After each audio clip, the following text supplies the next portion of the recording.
One man is being victimized by our own government. One man whom they fear, yet who millions love. One man who is willing to take the poison arrows of lawfare.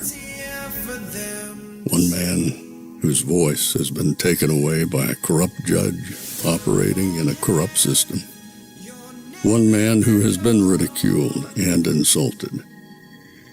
One man who refused to back down. One man who refused to back down. One man who refused to back down. One man who stands between us and them. One man that wants to see America protected again. One man who wants to see America prosper again. One man who understands that a man is a man and a woman is a woman. One man who understands and protects the blessing of life. One man who wants to restore American exceptionalism. One man who once again wants to make America that shining city on a hill for all to see. A place where all the people of the world glowingly set their eyes upon. America. One man who unashamedly wants to make America great again. That one man is Donald Trump.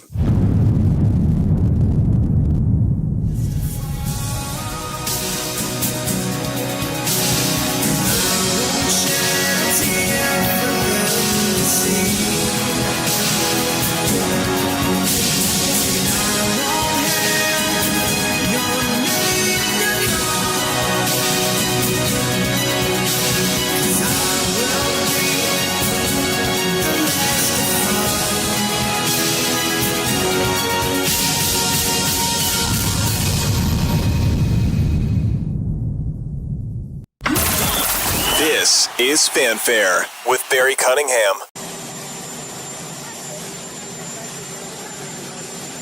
So I'm going to go for a little while to represent the United States at the Ryder Cup, which is very exciting. And we'll be watching that. This is Kai, by the way, in case you didn't know. How are you? And we'll be watching a little golf. I think we have maybe a deal on Gaza, very close to a deal on Gaza. How are you? Hello, Peter. And it's looking like we have a deal on Gaza. And we'll let you know. I think it's a deal that will get the hostages back. It's going to be a deal that will end the war. It's going to be a deal which it's going to be peace. I think we have a deal. That'll be number 8, Peter. It's not Mr. President, I'm James Comey. Now that James Comey has been indicted, who is the next president on the list? It's not a list, but I think there'll be others. I mean, they're corrupt. These were corrupt, radical left Democrats. Because Comey essentially was he was worse than a Democrat. I would say the Democrats are better than Comey. But no, there'll be others. Look, that's my opinion. They weaponized the Justice Department like nobody in history. What they've done is terrible. And so I hope they're others. You can't let this happen to a country. Will you appoint a permanent U.S. attorney to try this case? How can it ever try to? Well, we'll see, but it's a pretty easy case because, look, he lied. You saw my truth today. He lied. Yes. So he didn't say, well, in my opinion, he didn't do a lot of things that maybe he should have, but I don't think he could because he lied. That was a very important question that he was asked. And he wanted to be specific. But he didn't. The only thing that happened to him, he didn't think he'd get caught. That answer that he gave, that was a very important answer. And it was for him, it was a very good answer if he didn't get caught. But he got caught lying to Congress. Are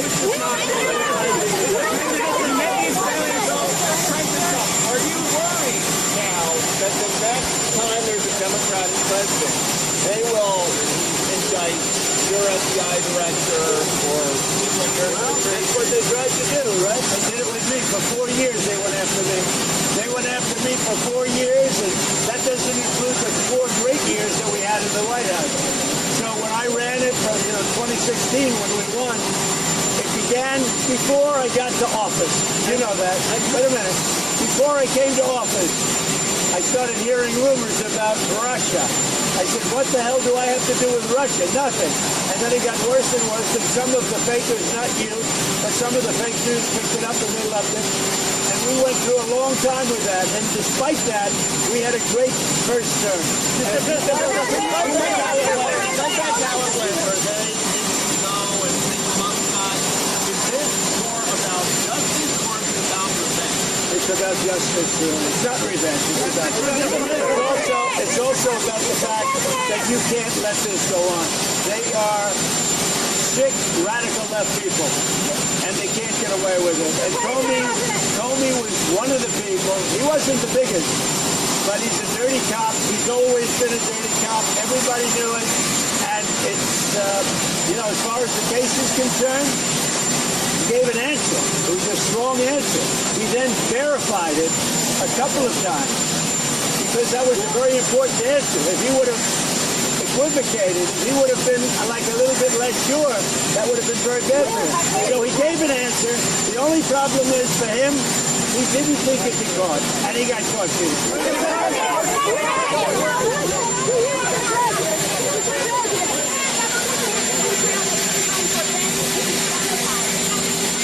It's about justice. He lied a lot, but this was a very important thing. He could have said, well, maybe, or I don't remember. He didn't say that. He gave a very specific answer, and then he verified it numerous times, and he got caught. The problem that Comey has is he got caught lying, and he was very strong. It's not like, well, maybe, or I don't remember. He gave a very specific answer because it was a very powerful question, a very important question. And when he gave the answer, the only problem is he got caught. So,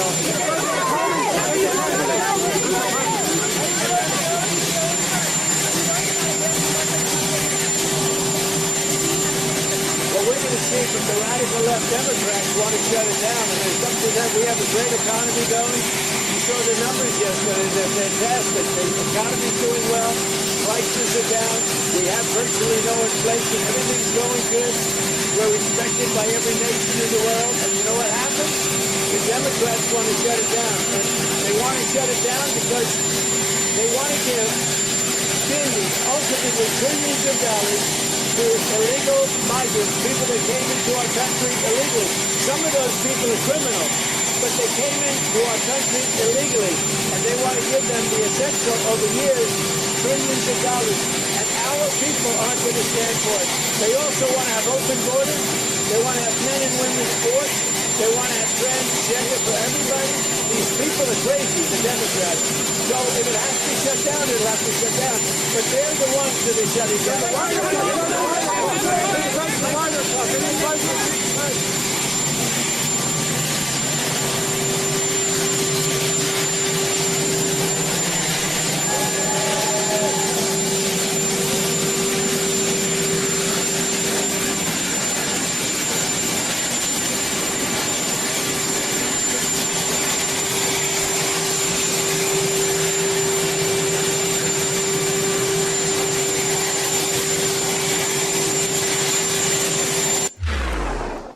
As I was looking at that, I was like, yeah, he's breaking some news, and he's talking about Gaza, and he's talking about Comey, and he's talking about the shutdown, and he's talking about all of these things. But to that one girl right there, who's just grandpa, that's my grandpa. And I'm like, she's just looking at him with those eyes. That's my grandpa.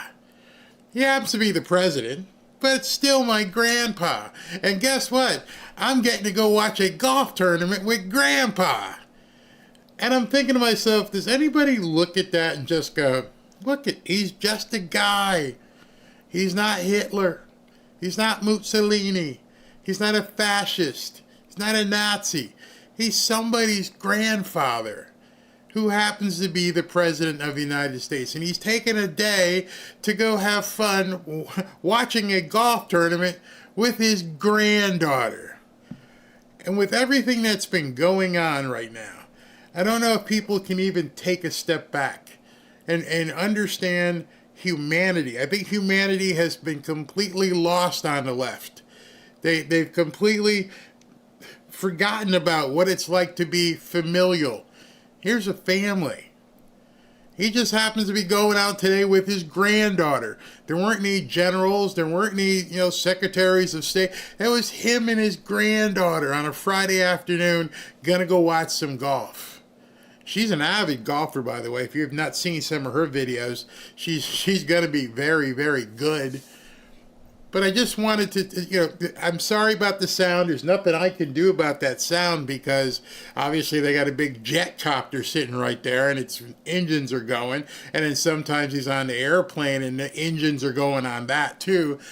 One day they'll come up with a way to silence out aircraft noise, but until then we'll have to wait. But you just got a chance there a glimpse of somebody who's got the weight of the world on him, the weight of the entire country, but for this small window of opportunity, he's just grandpa. Perfect. So he's up in New York at the Ryder Cup, and the reality of being the president, even though you're grandpa, look at this. The Secret Service is not messing around with President Trump's security at the Ryder Cup today. United States Secret Service counter snipers are literally embedded within the crowd. Not a sight that you see at every golf tournament, says golf.com's Alan. And they're right there. They've got to make sure this man is protected. And I can't show you. I can show you the video. I can't play it because of copyright. But these people love seeing him. This is President Trump as the golfers come out for the day. J.J. Spawn he starts doing the Trump dance, and Scotty Scheffler gave him a fist pump. And here are the golfers coming out in their uniform, their USA. Ryder Cup basically is a country versus country golf tournament, so it's not individual. And these guys are walking out. And I think the next one is, no, that was it I wanted to show you for that. But, there's a whole bunch of stuff going on. The crowd's going absolutely nuts. Kai is there. She's pumping people up and trying to get them to clap and everything. And it's just a great scene. Great scene. Especially for a Friday with everything that's going on. So a little housekeeping before I get going here, because I don't want to get into stuff and then have to stop. At 2:30, I've got an interview Ashley has set up with the deputy. What's her actual title? We're going to have here at 2:30 Anna Kelly. Anna Kelly is the White House Deputy Press Secretary. So we're moving up the rungs here. She works obviously with Caroline Levitt. She's the Deputy Press Secretary. We're going to talk to her. We only got like 15 minutes with her, but here on a Friday, we're going to talk to her in a second. That should be pretty good. In terms of some breaking news, and this is some of what we'll probably talk to her, is in terms of immigration. And what's going on, I can't show you the video because it's kind of violent, but breaking, federal agents just confiscated a firearm from a now arrested left-wing terrorist outside a Chicago area ICE facility. Just 48 hours after the Dallas, Texas ICE facility was shot up, it's literally only going to get worse and worse unless until Democrats call off this assault. They're not. They're not going to call it off. They are going to keep pushing this stuff, and people are going to get hurt. Also today, I want to let you guys know, I get so many emails from people. Can you send me a clip of this? Can you send me a clip of that? Where did you see this? Where did you see that? So I'm going to go do something else a lot of people don't do. I'm going to begin sharing my show notes with you. That way you guys can go look at some of these people, because people always ask me, who can I follow? Where do you get that? And so I've got a show notes article that I put together, and it's what I use as I'm going through what I'm going to be talking about today, and I'll be able to pull these things up and so you guys can see them. But if you follow me and you're on X and you see that show notes, that's pretty much some of the agenda. In addition to the video, you're going to be able to see what we're going to be talking about today. You can see who posted. You can look and see the different comments that are on it, so you know I'm just not making stuff up. So as I'm talking. All right, before we begin, I'm checking my time here, 2:15. President Trump posted a few things that we need to talk about, mainly James Comey. So let's go ahead and look at this that he has posted.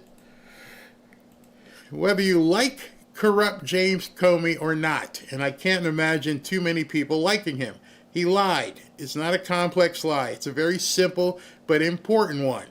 There is no way he can explain his way out of this. He is a dirty cop and always has been one. But he has just assigned a crooked Joe Biden appointed judge, so he's off to a very good start. Nevertheless, words are words, and he wasn't hedging or in dispute. He was very positive. There was no doubt in his mind about what he said or meant by saying it. He left himself zero margin of error on a big and important question. He just got unexpectedly caught. James Dirty Cop Comey was a destroyer of lives. He knew exactly what he was saying, and that it was a very serious and far-reaching lie for which a very big price must be paid. A very big price must be paid. President Trump. Now, in regards to this judge, I do have a show note about the judge. But it's worse than he was appointed by Joe Biden. This is where you're going to have to get your fingers ready and start spreading this. It's worse than just being appointed by Joe Biden. Judge Michael Nachmanoff, overseeing Comey's case, was hired and worked under Comey in 1995 to 1996 and 2002. He worked for Comey. So you tell me how this guy can stay on the case. You tell me how this judge how he can preside over this and continue this farce of these judges that are doing crazy stuff. He has a direct conflict. He worked for Comey. This is why these people are so, I don't know, cocky about getting convicted, because they know they've got plants all over the place, and they also know that if they get in front of these certain people, things might be easier. But I have some news for you. Just checking my time here. I have some news for you. From what I understand, talking to a number of different people, there is going to be some superseding indictments coming against James Comey. Superseding meaning it goes in front of this indictment. And those indictments, those superseding indictments, if there's one or two, are going to be filed in Florida. So if there's a superseding indictment that the government can say, let's go with this one, and it's filed in Florida, then there's a much better chance of Comey's goose getting cooked. That could be absolutely huge. Now, I've got enough time here. I want to take you guys through, because there's a lot of people out there talking all kinds of stuff. We're going to cover a whole bunch of it. You're going to see it. It's absolutely crazy. But, what is that? Okay. Have you seen the indictment itself? It's very, very short. It's very simple. I want to bring it to you. I want to show you the actual indictment. All right, so let's bring this thing up here so you can see it. That is the indictment right there in front of you. And if you want to look at this indictment, there's some very interesting things that you'll see on this. I'll go to the full screen so you guys can see it if you have to zoom in on it. You see that? So as you're reading this indictment, hope you guys can see the whole thing. I'll go ahead and post this in the show notes as well. But paragraph 1, there's not too many paragraphs to this thing, but paragraph 1 says, on or about September 30th, 2020, in the Eastern District of Virginia, the defendant James B. Comey did willfully and knowingly make a material, false, fictitious, and fraudulent statement in a matter within the jurisdiction of the legislative branch of the government of the United States, yada, yada, yada. James Comey had not authorized, he said, this is what he said, if you look at the bottom sentence, he said he had, quote, not authorized anyone else at the FBI to be an anonymous source in news reports regarding an FBI investigation concerning person 1. This statement, as number 2 goes, is false because as Comey then and there knew, he in fact had authorized person 3 to serve as said anonymous source in the news reports regarding the investigation. He had authorized person number 3. And nobody, or not many people, are telling you that specific thing. Oh, it's going to be very hard to prove. Oh, it's going to be really, it's a big stretch. Did they read that to you? Has anyone shown you that? Just real quick, just look at that again. Look at number 2. Hopefully you guys can see it. And if you can't see it, it's a bombshell. The statement was false because Comey knew then, there, he in fact had indeed authorized person number 3 to serve as an anonymous source in news reports regarding an FBI investigation. So all of these people that are out there on the news saying it's going to be very hard to prove, I think they left something out. And that something is somebody has obviously flipped on James Comey. Person number 3, he might be in the witness protection program, she, he, who knows. Somebody has said, yeah, he told me to do this. And for some reason, Morning Joe, CNN, MSNBC, nobody's talking about that.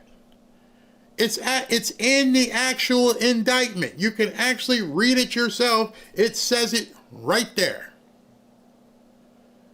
Person number 3 has said, yeah, he told me to do it.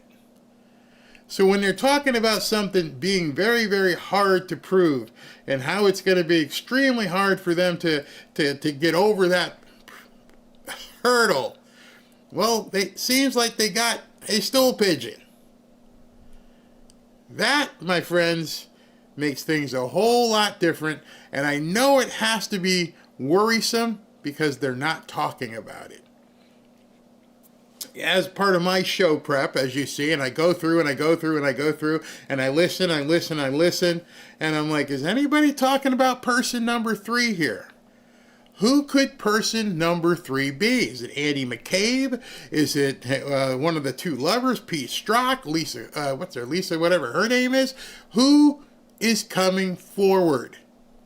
Somebody has been squeezed, and somebody has said, yes, he told me to do it. So when everybody's saying, you can't say it, then this person number 3 who's willing to come out and probably has affidavits and a deposition, and that's probably how they got this grand jury indictment, they're going to walk into court and say, yes, James Comey told me to drop this information in the New York Times. Game, set, frickin' match, jail.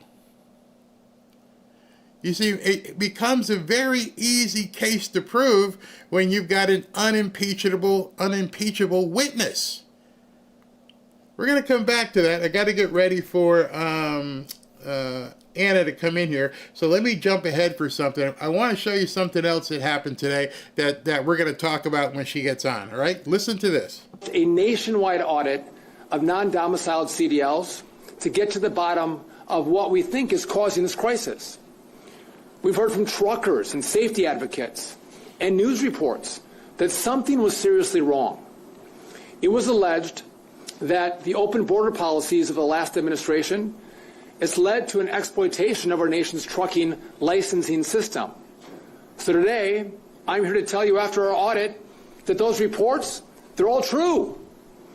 What our audit has already discovered should anger every single American.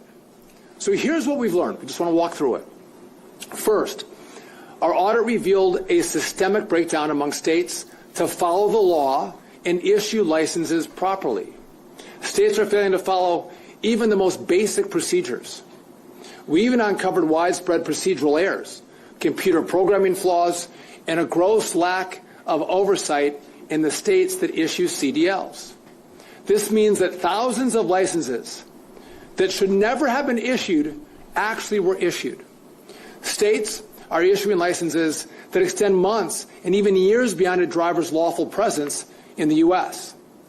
This is a direct incentive to stay in our country illegally beyond their authorized work permit. They have driver's licenses. So in some disturbing cases, they have failed to validate a driver's lawful presence before handing them a commercial license. It's deeply disturbing, but even worse.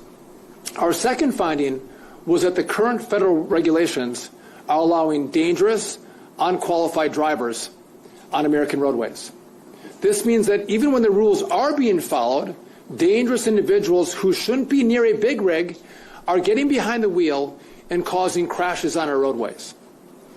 Eligibility requirements are deeply flawed and they're way too broad. They are simply not strong enough to prevent more of these horrific crashes from occurring in America. The system, it's failed, and it's a national emergency. So the combination of a catastrophic failure of states to follow the law and a broken system has created an imminent hazard to American travelers. That is why today I'm announcing two immediate major actions. Number one, we're issuing an emergency rule that fundamentally overhauls who is eligible for a non-domiciled CDL. These tighter federal standards, they're going to keep Americans and families safe on our roadways. Now, this is not a proposal. This is a final rule. And it is effective immediately. Now, I just wanted to stop Sean right there, because one of the things I'm like, why wasn't this always already a rule? Where did this loophole come from that they allowed people who aren't supposed to be here to drive the biggest machine on the roads when they can't even read the language or the signs? Who is allowing these people to do this crazy stuff? And I swear the Democrats have gone through and found every single loophole, and they will exploit it. And so they just openly gave these people, they gave these newcomers with no training, who can't even read the language, who can't even read the street signs, and they're driving the biggest death machines on the highway, and we're all trying to drive along with them. Thankfully, the Trump administration stepped in immediately and said, no, we're not going to allow this anymore. We're going to put a stop to this ASAP.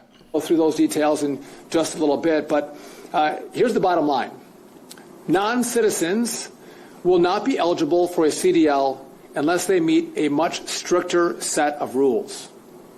Second, all states must immediately pause the issuance of non-domiciled CDLs until they can comply with our new rules. My message, it's very simple. Get into compliance now, or we'll pull funding and we'll force you into compliance.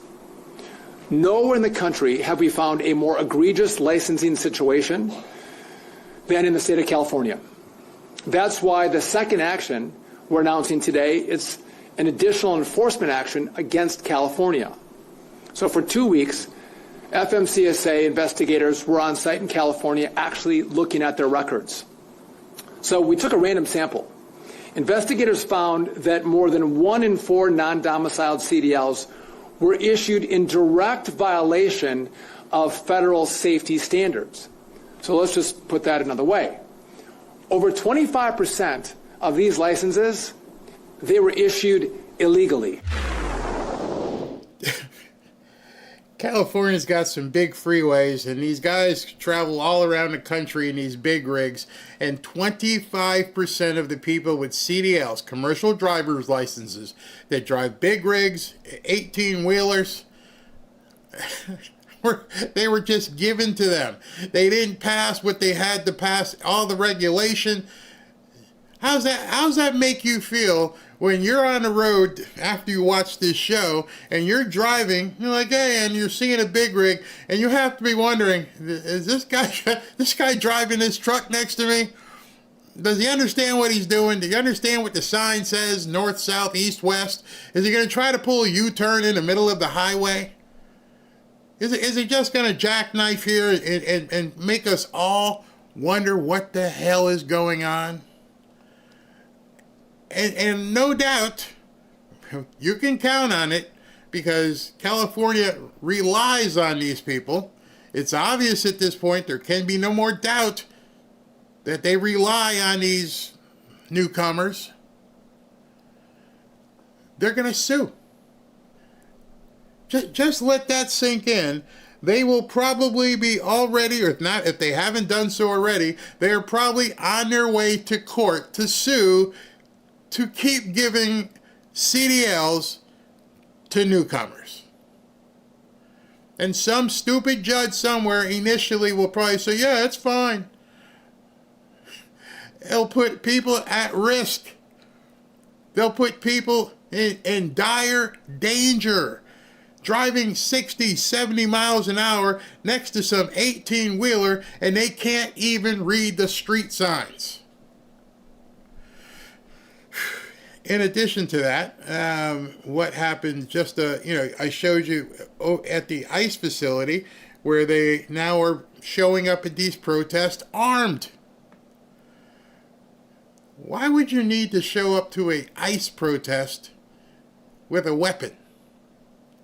What exactly do you have in mind if you're going to show up to an ICE protest with a weapon? I can't even imagine where things are headed. After I speak with Anna, I'm going to talk to you about, we're going to go back into some of the stuff he said. I'm going to go back into the indictment. But I just want you to begin understanding where we are at this point.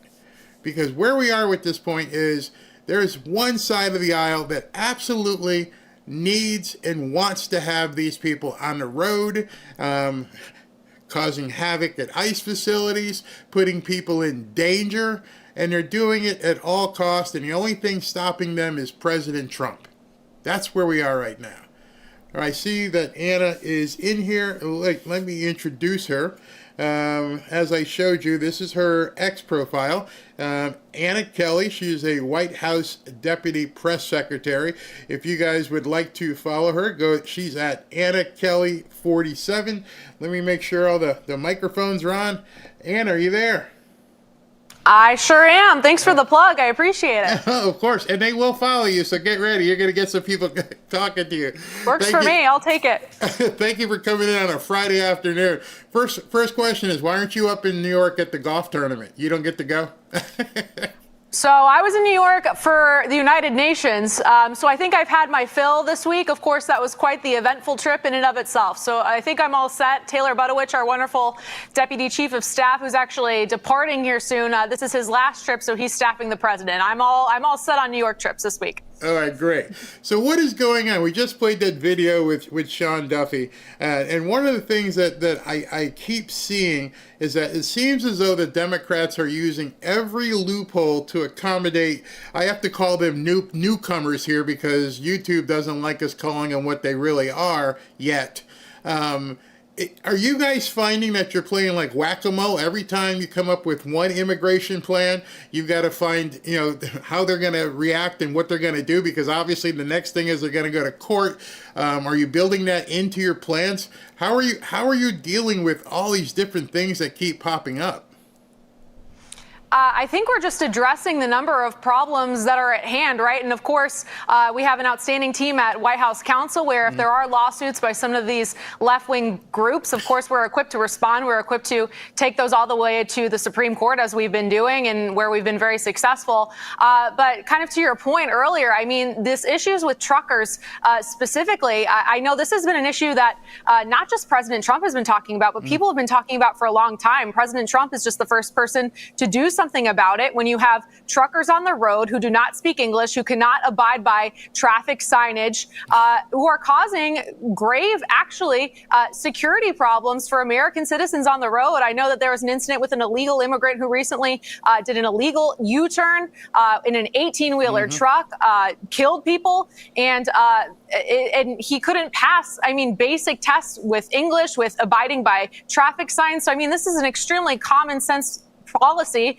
that the president is talking about, not only for the national security of our country, making sure that these really great trucking jobs are going to Americans who can understand the rules of the road, and also just keeping people safe. It's an extremely common sense policy. Absolutely. And in speaking of national security, we just went through a horrible shooting in Dallas a couple days ago. And I was just looking at Tricia McLaughlin, who just said now they've caught somebody at another ICE facility. I think this one's in Chicago, where they're out there doing stuff again, but somebody actually has a weapon. What are you guys... How are you guys working with DHS and ICE and trying to keep these people safe? And is it something now where you think we're getting closer to actually having to roll out the National Guard? Well, look, I won't get ahead of any further announcements as it comes to keeping people safe. But look, what we're seeing is what we've been talking about all along for months, right? There is an increased level of violence against our brave men and women in law enforcement, specifically in ICE. And we know that the person who committed this horrific attack in Dallas was motivated and was using anti-ICE rhetoric against, to launch this attack. And so it's absolutely appalling, some of this rhetoric that continues to be spewed by the left, enabling attacks on law enforcement, vilifying our brave men and women in law enforcement. And what they seem to forget is the president, as you and I know, was elected with a resounding mandate to protect American citizens and keep people safe. That is again, extremely common sense policy that this president is implementing. And so I think it's absolutely shameful that you have people on the left who are emboldening these deranged leftists to commit attacks on ICE officers, to ultimately make everybody less safe here in our homeland. In addition to emboldening them, something that President Trump said yesterday is going after the heart of the funding. And now that Antifa has been declared a terrorist organization, it seems like Pam Bondi and Kash Patel are going to have more tools at their disposal to begin digging into Antifa. How do you foresee that this executive order is going to be implemented? Well, what this executive order does is it allows a task force that comprises multiple agencies across the president's administration to take a close look at some of these radical groups that are committing these violent acts across our country. Remember some of the violent riots that have occurred over the past several years. The Democrats didn't want to acknowledge that Antifa existed. We know that it does, and we know that they have launched these horrific attacks that, again, are making Americans less safe. This president is the first person to do something about it. So now, thanks to this executive order, they are going to have more resources to look into these groups. Who is funding these groups? This president has long called attention to the fact that these aren't just organic riots that are happening. There is a level of organization and financing that must be looked into. So this president's executive order enables our administration to do that and ultimately take action to make sure that these radical groups that are committing violence against Americans are held accountable. And how soon will that roll out? I guess once the ink was dry, are they beginning to put it? Did they have the plan in advance and we're waiting for the order? Or now that the order's been signed, now they'll put a plan together? Yeah, they are putting a plan together now. It's listed out in the executive order. So they are implementing that right away to make sure, again, that we are able to get the truth about the financing, the organization of these radical left-wing groups that are committing violence across the country. And the Democrats, I saw something with Chuck Todd, and I remember seeing something with Jerry Nadler. They think this is a boogeyman. It doesn't exist. There's no such thing as Antifa. How do you get some of them on board when they won't even admit there's a problem?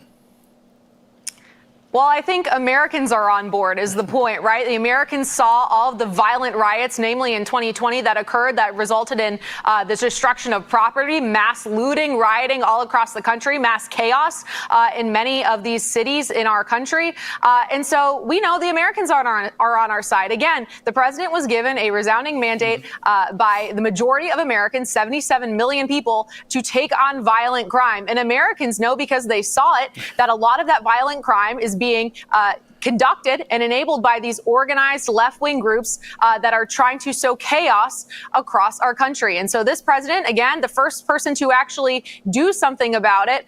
So I think it's up to Chuck Schumer and Democrats to try and live in reality. They're clearly out of step on a lot of things when it comes to crime, when it comes to not wanting the president to come into their cities and take on some of these violent actions that are happening, to deport illegal criminals. I mean, they're out of step on a ton of things.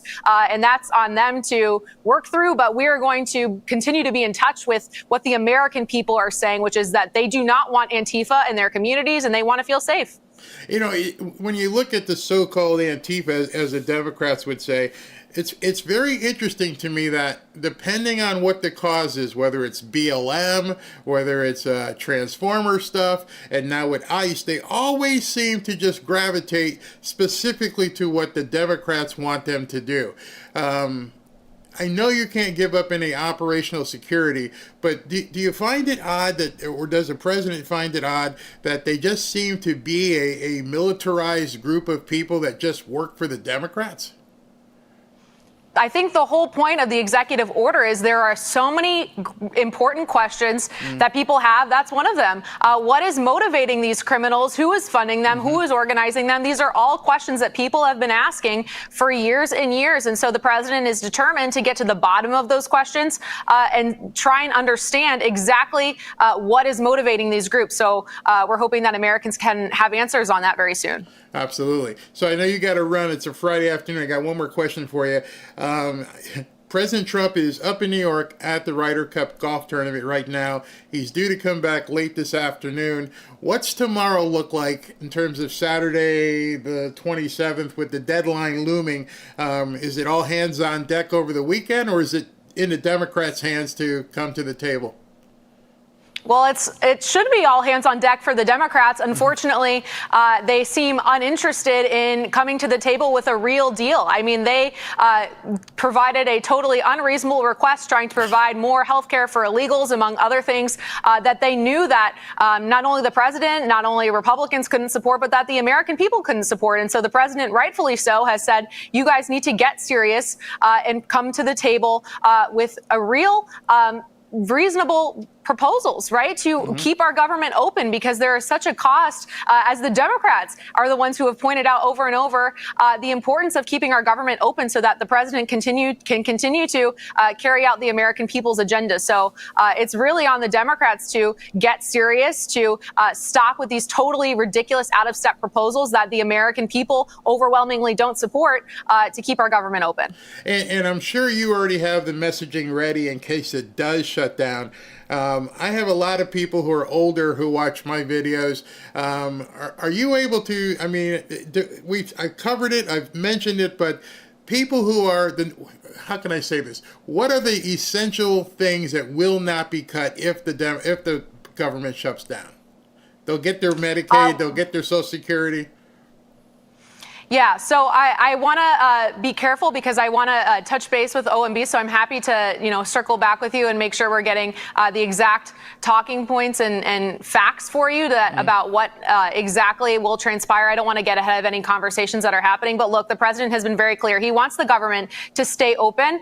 He wants all of these policies that he's continuing to implement to continue, because, again, this is the American people's agenda that we need to be able to continue to carry out. And so it's up to the Democrats to get serious, to stop with these totally unreasonable asks that Americans do not support, and come to the table in a realistic way. But I'm happy to circle back and get you some details just to make sure it's totally accurate. Fantastic. Anna, thank you for taking the time on a short notice on a Friday.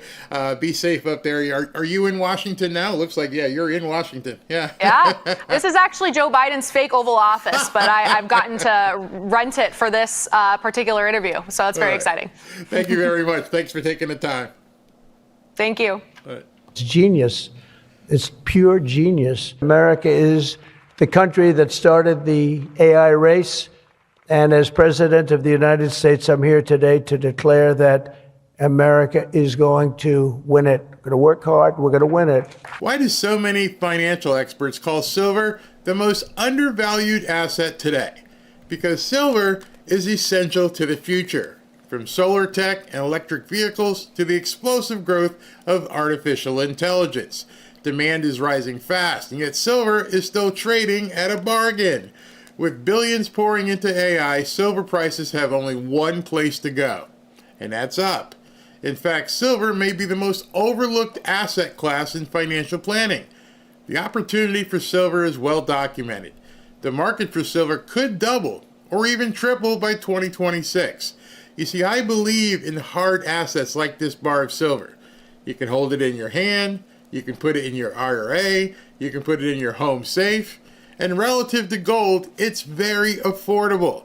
That's why I urge you to call my friends at Lear Capital and get their free report, The AI Revolution, and see why silver prices could be set to soar. Call 800-601-5430 or go to learberry.com. But don't wait. We all know, we've seen it. The government can print lots and lots of dollars, but they can't print silver. Alrighty, so microphone is on. Microplastics are infiltrating every part of our lives. Scientists estimate we now consume a credit card's worth of plastic every single week through our food, our water, and even the air we breathe. One study found plastic particles in 100% of human lung samples. Nobody is safe from this kind of exposure, and it gets worse. These plastics don't just sit in your body. They cross the gut lining, they leach into your blood, and they disrupt everything. They've also been shown to alter gut bacteria, suppress your immune response system, and increase your risk for neurodegenerative disease. It also hurts with metabolic disorders and even cancer. Some plastic toxins like BPA and phthalates mimic hormones, and they interfere with your fertility and damage your DNA. Even if you eat clean or avoid packaged foods, you're still being exposed. You can't opt out, but your gut can help you fight back. Kimchi, one from Brightcore Nutrition, is a potent ally in this toxic world. I want you to take a look at this real quick.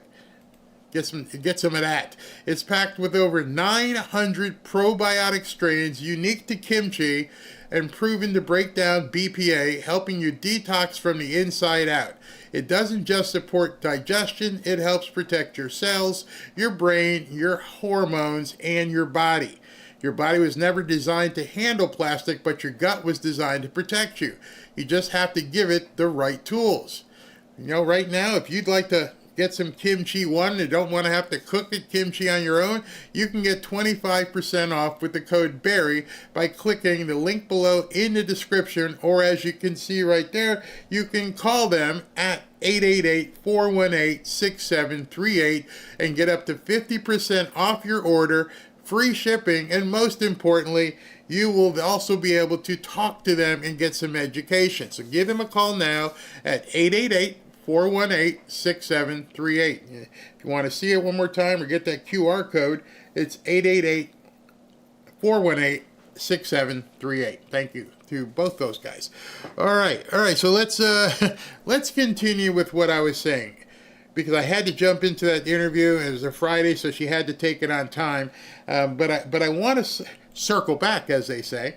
I want to circle back to the indictment, because this is something I think you guys need to really, really focus on. Again, not to beat a dead horse, but looking at that paragraph where it very clearly says person number 3 is basically going to be the stool pigeon. They have somebody at this point. This is not being talked about in the media because they can't talk about it. This is probably terrifying to them to know there's a witness. There is a stool pigeon. Somebody said, take me off the list, I'll talk. I don't know who it is. We're not going to know who it is, but there's a person number 3. And I want you guys to remember that as you're seeing the gaslighting campaign that's completely going off the rails at this point. That gaslighting campaign to pretend like, oh, it's never been done before. We've never seen anything like this in our lives. It's historic. This president is going after his opponent. And I'm thinking to myself, y'all don't remember a couple years ago, huh? Wow. I want to show you something before I get into this. How the media at one point was talking about the Trump administration people. Headline from 3 years ago. Steve Bannon indicted after refusal to comply with January 6 committee subpoena. Peter Navarro, former Trump advisor, charged with contempt of Congress. Justice Department declined to pursue charges against Mark Meadows, who also defied the subpoena. Navarro indicted as Justice Department opts not to charge Meadows and Scavina. But when it came time to talk yesterday about Comey, it's completely different. Again, the only way these people exist is for you not to have a memory of what they did before. Otherwise, you would know this as soon as you looked at it. Former FBI Director James Comey indicted amid Trump push to prosecute foes. Comey has denied wrongdoing, is charged in connection with allegations he lied to Congress. I think there's pretty much every person that charged for any crime anywhere always says, I didn't do nothing. You actually had to put that in your title. Comey has denied wrongdoing. Everybody denies wrongdoing until they're convicted. And you've seen the Shawshank Redemption. Hey, what are you in here? Didn't do nothing. Everybody says that. But the difference is when they're talking about it, it's like, oh, it's Trump's fault. Trump is going after him. And look at another one. Grand jury indicts longtime Trump target, former FBI Director James Comey. Everything now that they're saying, their narrative is it's all about Trump. Not about the guy who did anything. It's about Trump. It's disgusting. It's absolutely disgusting because they don't seem to remember any of this stuff. So let's get on with the show so I can begin showing you what I believe, and I really do believe, that we're approaching the final battles for America. With everything that these people are doing, they are gearing up. It is obvious when I just showed you what was happening at Broadview, I believe that's in Chicago, where they're getting ready. They're essentially already at war. Just that many of the people on our side just aren't willing to accept it because for the most part, right now, life is good. But I'm telling you, as sure as I'm sitting here, the Democrats, given the opportunity, are going to do some things to us that you aren't ready for. I don't know if you saw it today, but the UK decided they're going to go with a digital ID. And you can't work, and you're probably not going to be able to do much of anything in London or in England unless you have this digital ID by the government. The only person stopping that kind of stuff from happening here is Donald Trump. So I'm not being hyperbolic when I'm saying we're in a battle for America at this point. When you see the amount of gaslighting, straight up lying that's taken place, it's going to be hard for certain people to discern, here comes that word, what the hell is going on. Like I said, I don't know how many of you knew that they have a witness. I didn't see it said anywhere. And then you get the actual, it's funny because last night when the indictment came out, people were texting me, hey, Barry, you going to go live? I'm like, I got to pump the brakes. I need to see what's going on. I just want to take news stories. I don't just want to say, oh, Comey's been indicted. What the hell did they get indicted for?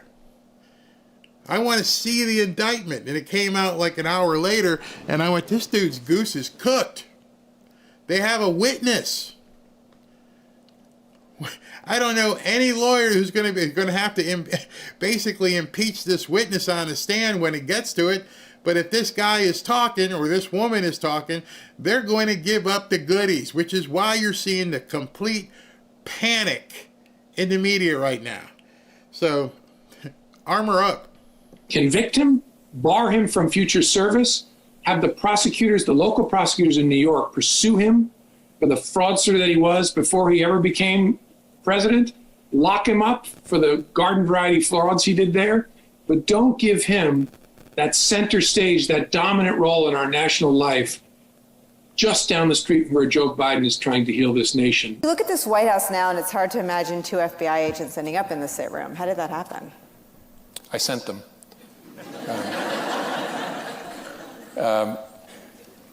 Something I probably wouldn't have done or maybe gotten away with in a more organized investigation, a more organized administration, in the George W. Bush administration, for example, or the Obama administration. The protocol, 2 men that all of us have perhaps increased appreciation for over the last 2 years. And in both of those administrations, there was process. And so if the FBI wanted to send agents into the White House itself to interview a senior official, you would work through the White House counsel, and there'd be discussions and approvals and who would be there. And I thought, it's early enough, let's just send a couple guys over. And so we placed a call to Flynn, said, hey, we're sending a couple guys over. Hope you'll talk to them. He said, sure. Nobody else was there. They interviewed him in a conference room at the White House Situation Room, and he lied to them. He lied to them. That's okay, as far as the left is concerned. He's laughing about basically treason. See, don't make any qualms about this. What he just described was taking down a sitting president because he didn't want him in the White House. So you know what?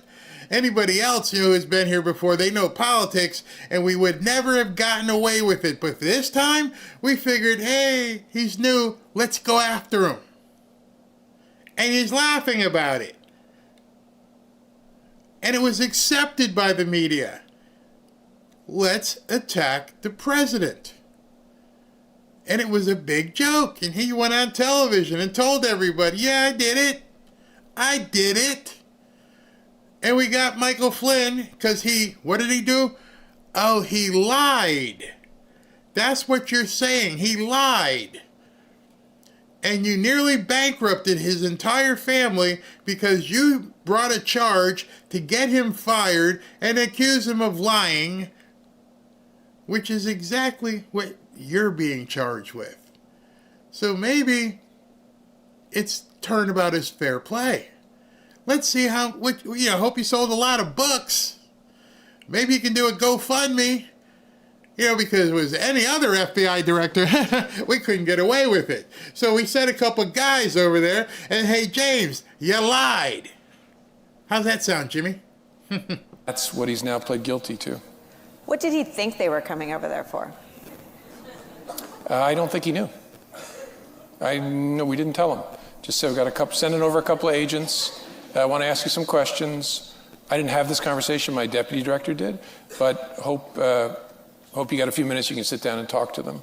And he said, sure. So a lot of people have... Okay, so we just basically played a trick on someone in the Trump administration, and that's okay. And we dug and dug and dug, and rather than, go through a lengthy trial, he pled guilty, and we got him. Of a lie. Tell me what the difference is. Tell me what the difference is when you know somebody has an actual record. Oh, he lied on the stand, and now we know he has a witness. How is this retribution? What is the difference? Was it retribution when you went after Michael Flynn? No, that was just straight up treason. You wanted to take down the president. How do I know that? Suggested that there are a range of factors that would make it difficult to put the system has not been tested in this way. Do you agree with that it would be difficult or nearly impossible for the law enforcement institutions to put him in actual jail? No, they would just put him in a double wide somewhere out near the fence, out in the grass. And this guy's got all the jokes, man. It's one big joke. Oh, we arrest him and throw him out in a double wide. out by the fence over there. Let him hang out with the migrants. Yeah, let him just sit there and stew. That was funny. You went on television talking about how you screwed over Trump. How you would just throw him in a double-wide mobile home and say, go sit over there. How you like, Swamp-a-Lago. You don't have your cushy stuff here. You're sitting over there. That was okay. Peppermint Patty, she's interviewing him. That sounds so cool. He would eat there, he'd shower there, he'd exercise there, he'd be away, as Danya Perry said, from general population, but it's obviously doable. My family and I have known for years that there are costs to standing up to Donald Trump. Now, what you're about to say is something I believe at this point is a con. This guy is deep state. And it was funny how he enunciated that word, costs. Almost to say, somebody better pay me some money. Somebody better cough up some cash. There may be a cost to you as well. You know, we're going to absorb some costs. Why would you make a video after you've been charged? Well, more than likely, this video was already made before he got charged, and he released it after the news came out. What reason I'm showing this is because you can tell this guy does nothing without calculating what's going to happen. We're going to send over a couple guys, and we're going to do this, and yeah, we're going to do that. And he's been very verbose about what he thinks he can do. Almost as if somebody has tapped him on the shoulder and said, I got you. Go ahead and take care of this. Go ahead and take care of this. So at this point, he knows he's read the indictment. His lawyers have read the indictment. Nobody talked about it. Maybe you didn't hear about it till today, but he knew when he read the indictment, they got somebody. And more than likely, at this point, he knows who that somebody is. So you have to understand, if you've done some junk, and if you've done some junk with a few people who know you did the junk, if you get caught, you know who knows. So as he's, hey, yeah, they're coming for you, Jim. You got to show up tomorrow. Where's the indictment? You know who person number 3 is, don't you? Yeah. They already know. I don't know. You don't know. They know who person number 3 is. One of the people that he fooled around and did all this dirt with has flipped on him. And so now I got to release this video. I got to tell somebody something. And just listen to what he says. But we couldn't imagine ourselves living any other way. We will not live on our knees. And you shouldn't either. Somebody that I love dearly recently said that fear is the tool of a tyrant. And she's right. But I'm not afraid. And I hope you're not either. Who would be afraid? We're not going to jail. There's nobody in America who's afraid that you might go to jail. Unless there are some people who are afraid you might go to jail. You see, I don't think James Comey, with his 6'10", lily white skin, wants to be in, Gen Pop in some prison. I'm not afraid. You're not afraid either, are you? Maybe you should be. Because who would you be talking to? I'm not afraid. I wasn't involved in this stuff. Who would be afraid? Who possibly would be afraid that James Comey got arrested?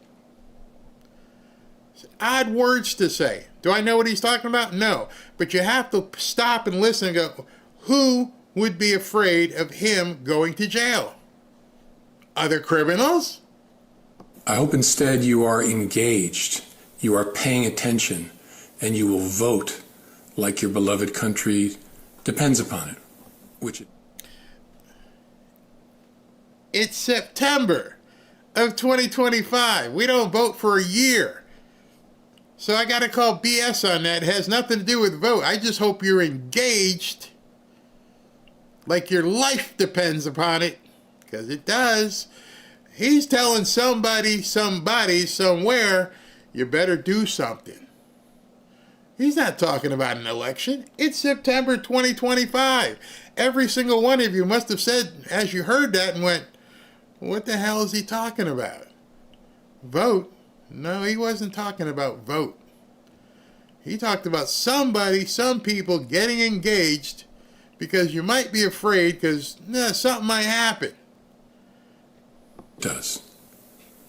My heart is broken for the Department of Justice, but I have great confidence in the federal judicial system, and I'm innocent.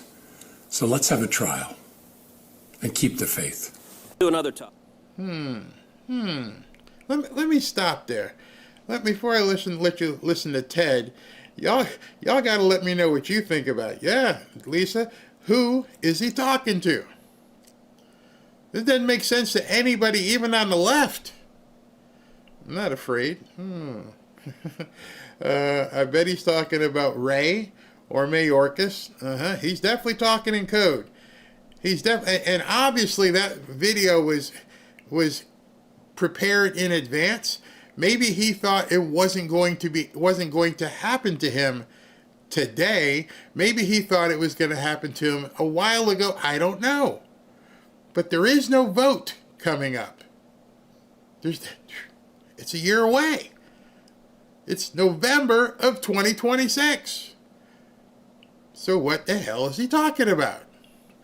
The left will not help him. He's talking to the newcomers. Yeah. Look away, the key traitor. Someone, I've had enough this fool, years of it. Yeah, he's innocent until we prove he's guilty. The judge who worked for him. Interesting. Isn't he wearing the same clothing? Could be. He sounds, to me, this is exactly what I thought. He's threatening somebody. This video was prepared, and it doesn't look like he's got a teleport. I don't know where he is, what he's saying, but everything he's done with the shells on the beach and, out in the woods, this guy's not normal. This guy is using so many comms out there, some to just take people off the trail, some he's actually this one here was a warning or a call to action to somebody. And I hope somebody somewhere is deciphering this really, really deeply, because this dude, he ain't going down easy, not whatsoever. He may have been threatening to person number 3.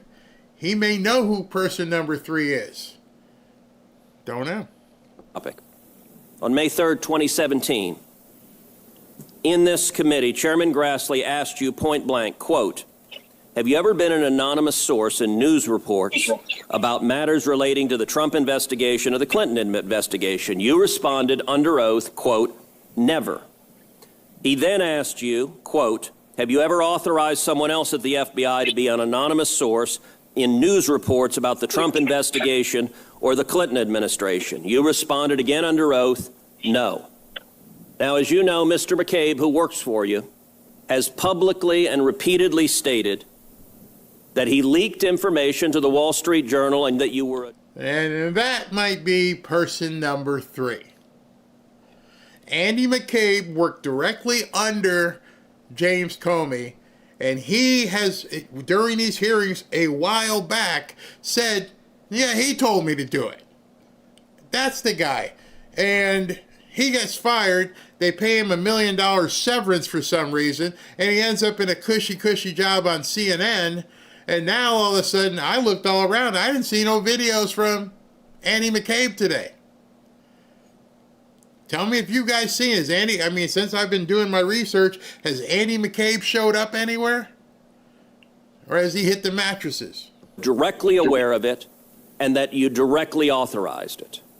Now, what Mr. McCabe is saying and what you testified to this committee cannot both be true. One or the other is false. Who's telling the truth? I can only speak to my testimony. I stand by what the testimony you summarized that I gave in May of 2017. So your testimony is you've never authorized anyone to leak. And Mr. McCabe, if he says contrary, is not telling the truth. Is that correct? Again, I'm not going to characterize Andy's testimony, but mine is the same today. All right, I'm going to make a final point because my time has expired. This investigation of the president was corrupt. The FBI and the Department of Justice were politicized and weaponized. And in my opinion, there are only two possibilities: that you were deliberately corrupt or woefully incompetent. And I don't believe you were incompetent.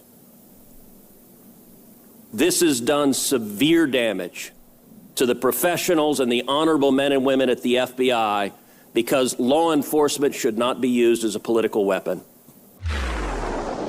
So Ted Cruz asked him specifically, who's lying? Is Andy lying or are you lying? That would have been a very simple question for almost anybody. Nope, he's lying. No, I'm going to stand by the words I said before. And that's going to be the defense. What you just heard, I'm projecting, that's the defense. He never admitted that Andy was lying. He never said he was lying. Hey, my testimony is what it is. And so at that point, it's going to be people on a jury who are like, you're being coy. And then they're going to call in Andy McCabe and like, you swore already. You've already given sworn testimony that that dude told you to do it. Now, did he tell you to go out and disseminate secret information, confidential information? Did he tell you? And at that point, it seems as though Andy McCabe has already cut his deal. So he's going to answer, yes, he told me to do it. And so 12 people on a jury are going to have to decide who's lying. You either convict him because you realize Andy McCabe is telling the truth, or you say James Comey never told Andy McCabe and Andy McCabe is a squirrel rat bastard. That's what it's going to come down to.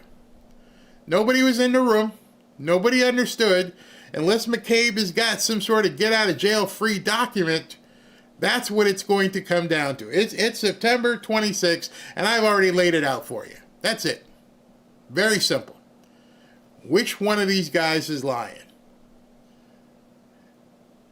If it was me, throw them both in jail. But that's the testimony right there. And there's another one where he was with Lindsey Graham and pretty much tap danced around and said the same thing. It is what it is, or all that kind of crap. But they got person number 3, and person number 3, obviously to me at this point, is Andy McCabe. And he's going to say, he told me. So if you're in a jury and you hear somebody say, that guy did it, are you going to vote to convict him, or are you going to think Andy McCabe's a slime ball too? Like I said, put them both in jail. I wanted to show you this by clandestine. Trump not only has to arrest all of the deep state actors, he has to do so with the public without the public going into a frenzy, which is no easy task with the mainstream media telling everyone he is literally Hitler. This must be done slowly, and the public must be fully downloaded on what's going on. Otherwise, we risk mass civilian unrest and potentially catastrophic scenarios. So this is where I'm getting at, because I agree with this, is that we're going into uncharted waters here. Yes, they did try to take the president down. Yes, they did put Navarro and Bannon and other people in jail. But that wasn't the deep state. Right now, President Trump, Pam Bondi, Kash Patel, they are going to be doing surgical strikes against the deep state. They mentioned yesterday taking on George Soros. They mentioned yesterday taking on Reid Hoffman. This is a whole different animal. Not a single president in our lifetime, except maybe John F. Kennedy, was willing to do. They're willing to tear down all of the pillars of corruption finally. And so when he says here, this could be a potentially catastrophic scenario, he's absolutely right. Because these people aren't going to go quietly. They're going to do whatever they possibly can to save whatever power and money they have. If it means tearing down the internet, they'll do it. If it means causing all kinds of acts of unrest to try and incite civil war, they'll do it. So I'm telling you not to, yes, you should get your pew-pews all loaded up, but it's not going to help you. At this point, the armor of God and prayer, I think, are all we have. That and send godly will into President Trump and everyone who's working with him. Because we are in a situation that is going to get grave. It's going to get grave because Comey's not the last one. And with each succeeding one that gets the knock on the door, it's going to get a little bit more desperate for the nuts. That's where he gets potentially, as he says, catastrophic. Trump and his DOJ, FBI are not just going to be indicting Comey, they are telling his story. Comey's perjury was part of the treasonous Russiagate plot and leaking to the media. Trump is showing the public that great crimes were committed and that this is not just a political posturing, this is real, and unfortunately for us, it's just the beginning. To pull back all of these onion layers are going to expose a lot of players who don't want to be exposed. They don't want their faces known. I mean, I feel like I'm watching an old Godfather movie here. This is crazy what we're seeing unfold here. We were waiting for it. We all voted for it. Too many Confederates were out there saying Pam Bondi's not doing anything. Many of them are still saying she's not doing anything. And this is just your appetizer. This was just a salad that came out. And with each succeeding indictment, more and more stuff is going to come out.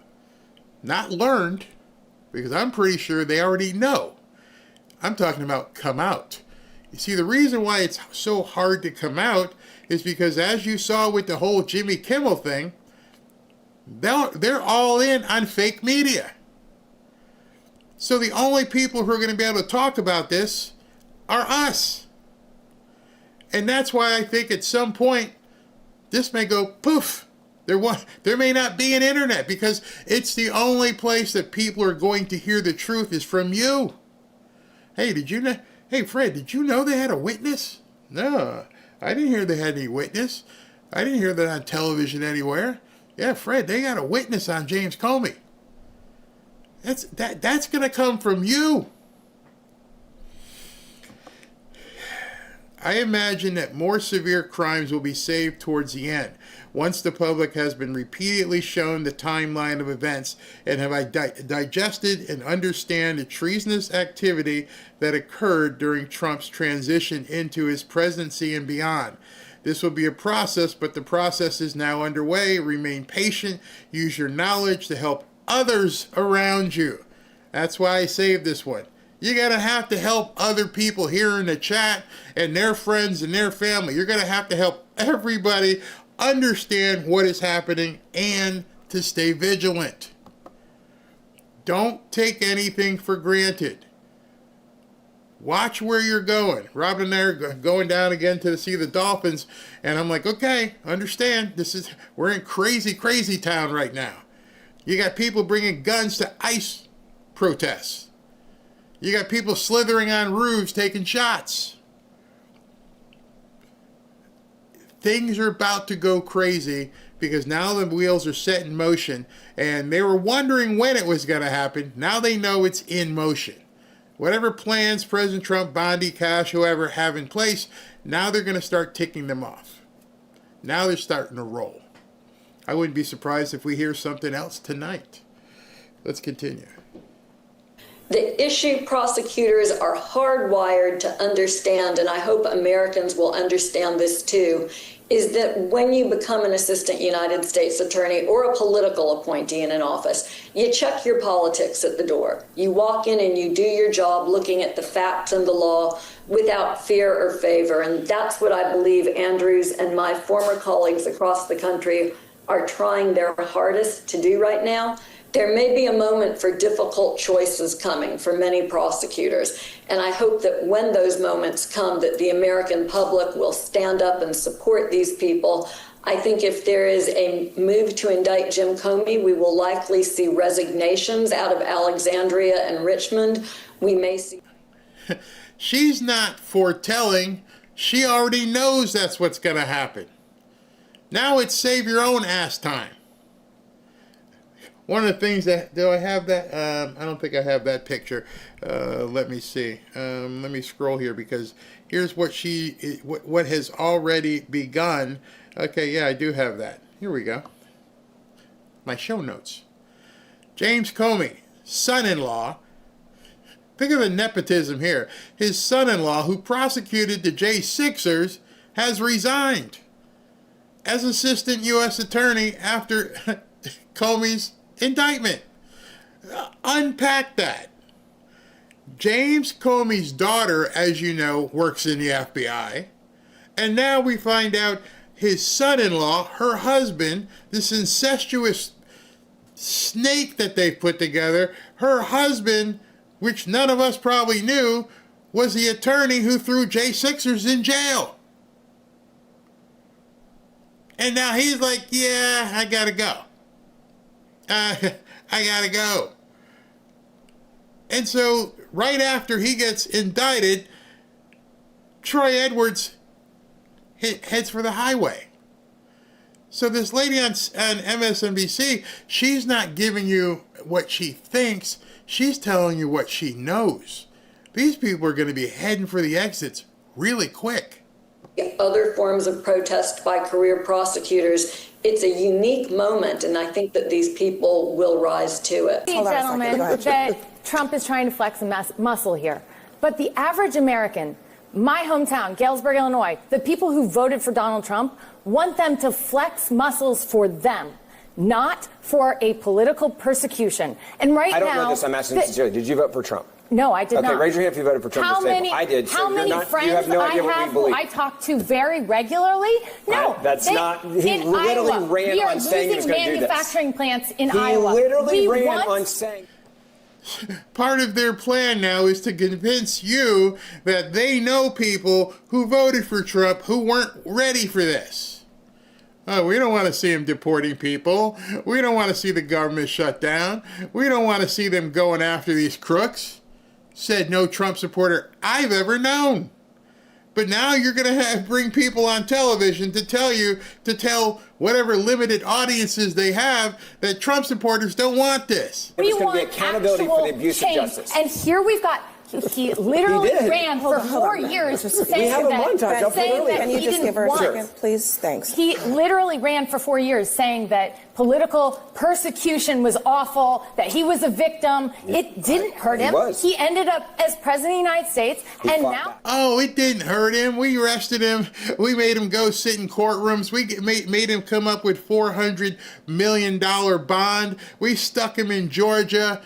We raided his house. We went through his wife's underwear drawer. It didn't hurt him. She just said that. It hurt every single one of us. You lying hussy. And for those of us who got over the hurt, we got pissed. And I'm pretty sure President Trump got pissed a lot sooner than many of us did. He may have gotten pissed right when it was happening. They're doing what? They're in my home? And she just said it didn't hurt him. He overturned, he has no outstanding indictments, and now nobody wants him to go after more people. That's absolutely not what he said. A very and what small percentage of the MAGA base will be happy with this. You're also wrong. All right, so I don't know how many people we have watching. Let me see if I can see. There seems to be, 9,000 people watching. So, very small percentage. How many of you are okay with him throwing James Comey in jail and rounding up the rest of them? Seems to me like the only thing MAGA was concerned with was like, damn, tick-tock. Tickety-tickety-tock-tock. Put these assholes in jail. It was never about we don't want it. We were pissed off that, hey, man, do something. These people are delusional. Oh, they don't want this. Nobody in MAGA wants this kind of stuff. You've never talked to any of us. You want to come on the show? Ashley, book Blondie here, and let us tell her. We'd love to look her up and talk to her, look her right now and go, you're an idiot. You're a stone cold idiot if you don't think everybody here was like, oh, not just yeah, hell yeah yesterday. That's exactly what we wanted. Are very concerned about their economic security. You can do two things and right this at is the same not time. addressing that. Donald Trump, and there was a montage played on CNN earlier today. He literally ran off saying there will be accountability for the abuse of power in the deep state, period. He said it by name. No, he didn't say accountability. Nope. Nope. Let me know if I need to dig it up. The exact words that President Trump said is, when I get elected, say it with me, I am going to obliterate the deep state. Not accountability. I am going to obliterate the deep state. You see, unfortunately for Blondie here, I covered every single rally. Many of you were here for every single rally. He didn't get on stage and say, yeah, there are going to be a few of these people I want to hold accountable. He said obliterate. Made no hesitation about it. Over and over. Obliterate the deep state. See, y'all didn't think it was true. You thought it was just, oh, this is just campaign speak. Why do you think he was playing Nessun Dorma so much during his rallies? Why do you think Dan Scavino and so many people were like, you see this one? Yeah. What was he playing a lot? Enter Sandman. Sleep with one eye open, clutching your pillow tight. He was trying to let everybody know it's coming. We just got restless, but we didn't think that he wasn't going to do it. So I don't know what kind of gaslighting she's doing here. James Comey. He said he was a liar by name. Yeah, well, he said it in almost every campaign rally. No one should be surprised about today. Hold on one second. Let me just. That is a watershed. That is a line that we have crossed now in this country. And Republicans are going to say, Jen, well, wait a second. Didn't the Biden administration do that? Didn't the FBI go after Donald Trump? That was completely different. That had That was completely different. Huh? It's nothing like what's going on. That was because he was guilty, and we had to put the orange man away. It was complete. We had all kinds of evidence against him. Listen. No resemblance to what happened here with James Comey. Those were investigations based on the facts and the law, pursued by career FBI agents and career. See, Ken Delaney in here, who's been a deep state nut sniffer for quite some time, he's telling you that was by the book, it was by career people, and they found stuff on Trump. Oh, when you say career people, you're talking about the deep state, aren't you? You're talking about your buddy James, who said, we're going to send a couple guys over, and normally we wouldn't do that, but we're going to attack the presidency. Prosecutors overseen by a special counsel, totally walled off by any of the political leadership in the Biden administration. Millions of Republicans do not believe this, and that is one of the reasons we are where we are. All right, so now you're seeing the new narrative. This isn't what Republicans believe. You don't want this. Democrats arrested the president, his lawyers, his accountants, his campaign manager, his media allies, and even his valet. When that didn't work, they tried to kill him. It's different. Oh, it's different, all right. It's a lot different. You tried to destroy everybody who knew him. You tried to destroy his businesses. You went after his kids. And then when all else failed, you tried to kill him. Twice. So it is a lot different. It's a whole hell of a lot different. But you're not telling anybody why it's different. You're hoping people don't remember. My job is to help them remember. They went after everybody. You remember Rudy, Sidney Powell, Eastman, everybody. Don Jr., Eric, everybody. I haven't seen anybody go after James Comey's daughter yet. They're lying to the American public because it's not the same. A fact. And this, what happened with Comey is so much different. Well, Congressman from California in the House Judiciary Committee.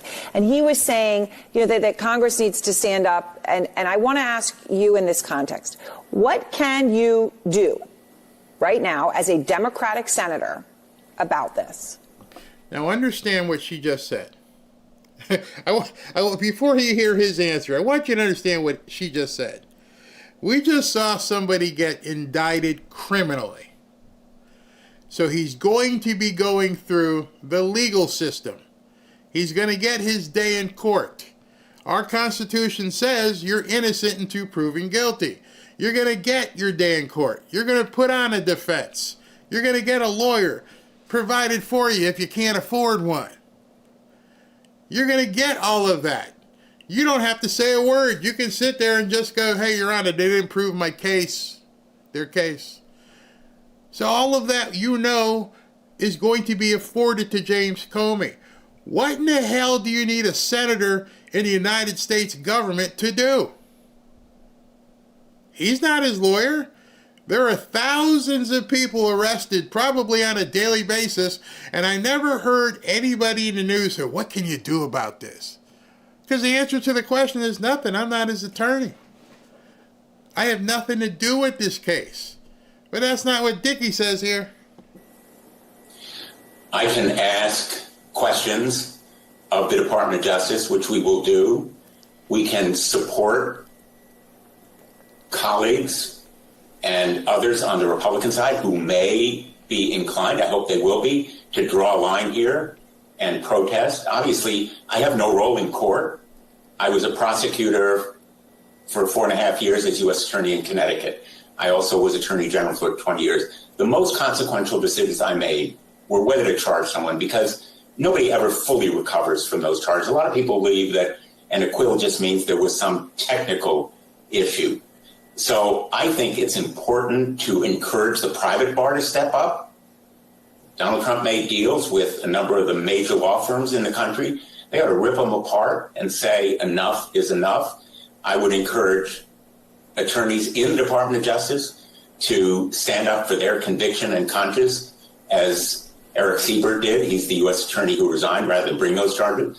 And as a member of the United States Senate, I'm going to go to the floor of the Senate. I'm going to go to committee meetings. I'm going to speak privately. I'm going to protest. And I am going to seek legislation we're formulating right now that may well prevent some of this perversion of justice. We are writing legislation. Okay. So understand, as you just heard him give his litany of things that he wants to see happen.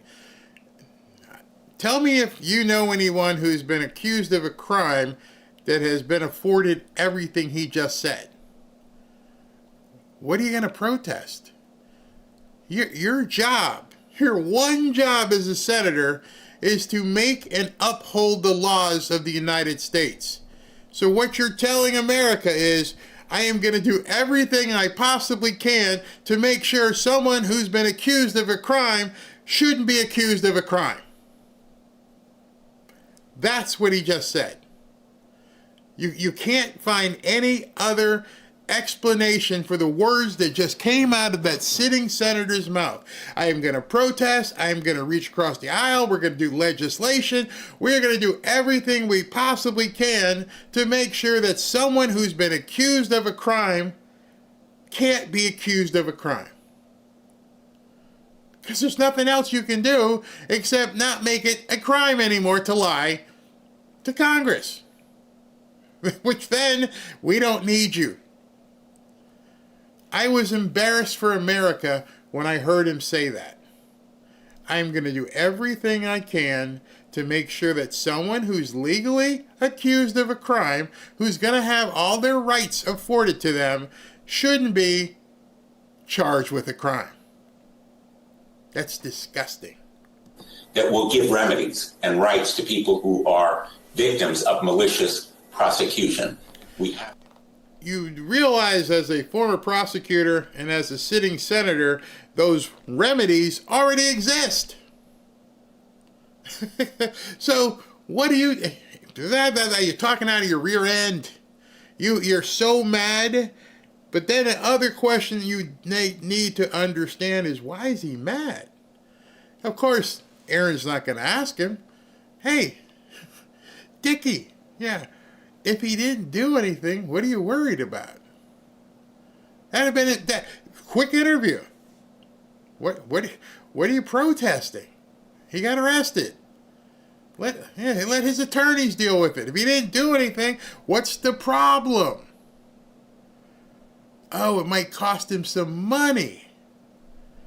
Oh, he mentioned that too. They can ruin his life in other ways. You mean like they did to Trump, or Bannon, or Navarro, or Paul Manafort, or keep going. Keep going. But I don't want that to happen to James Comey. Mark Levin says, Comey is not a victim. He's a perpetrator. He did great damage to our justice system, and he was caught. He's accused of lying to Congress under oath about a phony Russian collusion scandal he and his agency helped launch and perpetuate. It was intended to destroy the 2016 presidential campaign, then his presidency, and drag the nation through hell, and with the help and participation of the media. The lie for which he is charged with is a big lie, and it was intended to obstruct the Senate, which Dick Blumenthal is, from uncovering the truth about the FBI's role in the fabricated scandal. See, what Dickie is worried about is there now comes the point where so much of his stuff is going to come out. It's going to affect way more people than James Comey. Up until yesterday, it was finger pointing, it was accusations, it was, hey, can we get to it? Can somebody get an orange jumpsuit? All of this. But now that the charge has been filed, now we're just beginning. Now we're just peeling back everything. Now we're going to find out where this went and what that went and who knew this and who knew that and what money transpired. That's why these people, their pens are soaking right now. And people like Dick are like, we got to stop this. Stop what? What are you stopping? Hey, Pam Bondi didn't charge him. Kash Patel didn't charge him. President Trump didn't charge him. A grand jury. Yeah, okay, do it. So how is it a malicious prosecution if a third party, arm's length party called a grand jury are the ones who indicted him? See, that's another asterisk that I want you guys to remember and put in your minds, is that Trump, Bondi, Patel, none of those people indicted James Comey. The grand jury looked at the evidence that was provided to them and said, yeah, you got enough to charge him. We'll give you the warrant. And they leave that out. They keep saying Trump's doing this. Well, did they have to go to a grand jury? Yeah. Well, then it's no longer Trump. It's a grand jury of peers, people. They leave that out. To provide safeguards, because we've clearly seen how the ordinary norms are defied by this autocratic president. We're on the way to tyranny if we permit it to go forward. Senator Richard Blumenthal, thank you very much. I appreciate your time. And we do have more breaking news. We've got new details. The old saying, what comes around goes around. Mm-hmm. Today it's a Republican president, but degrading the democracy and ruining, literally perverting the great ethos and tradition of the Department of Justice, where I was in awe when I walked through those halls as a federal prosecutor.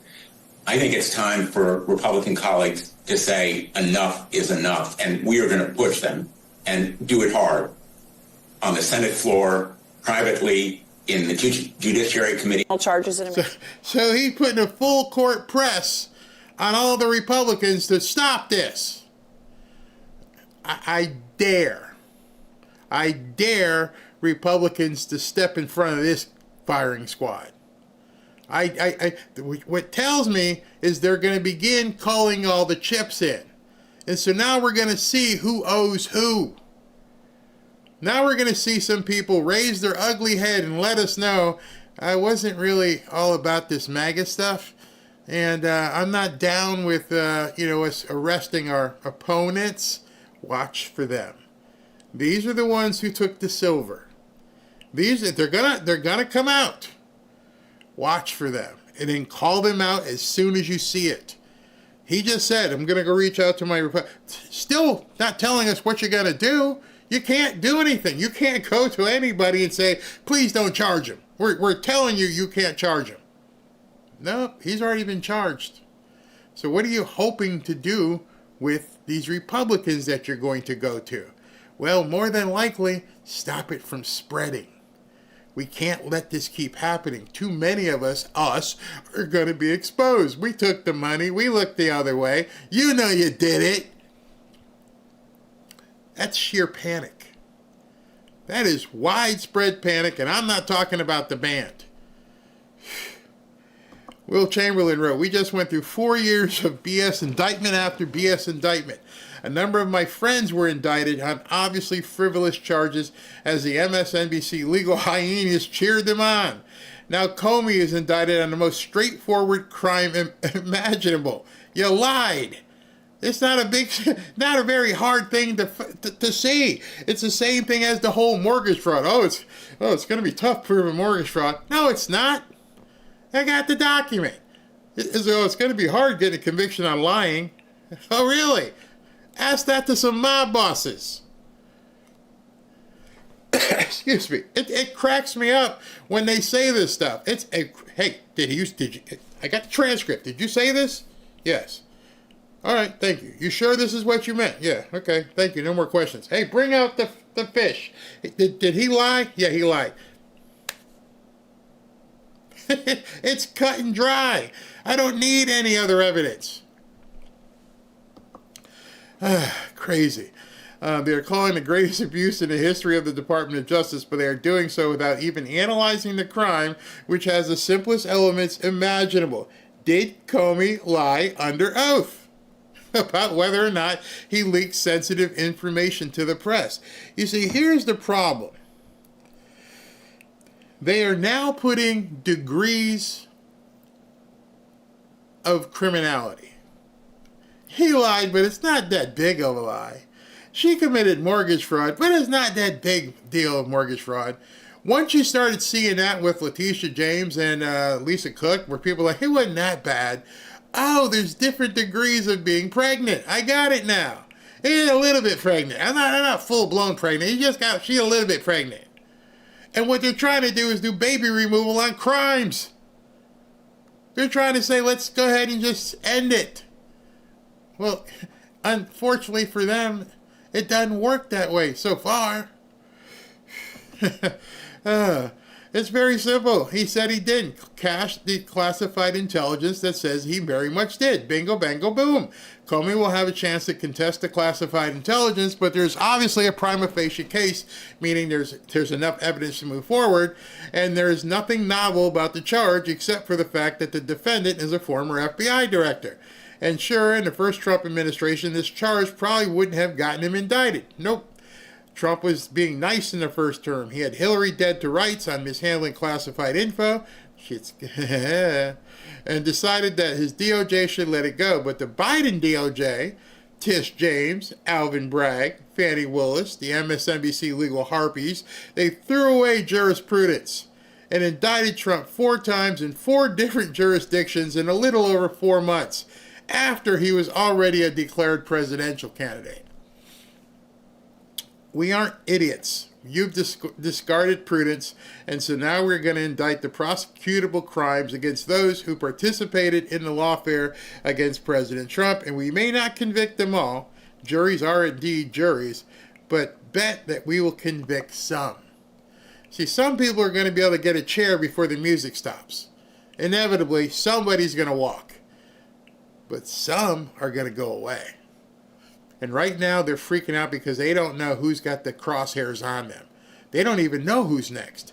Can you imagine being one of these deep state actors? You saw Comey go down. You're like, I posted something last night. Nighty-night, sleep well. And then people, imagine that. You know what you've done. You know it's just a matter of time. They're going to, Knockity knock knock. Knock knock knock knock knock. Candy Graham. FBI. Coming for you. You already know it.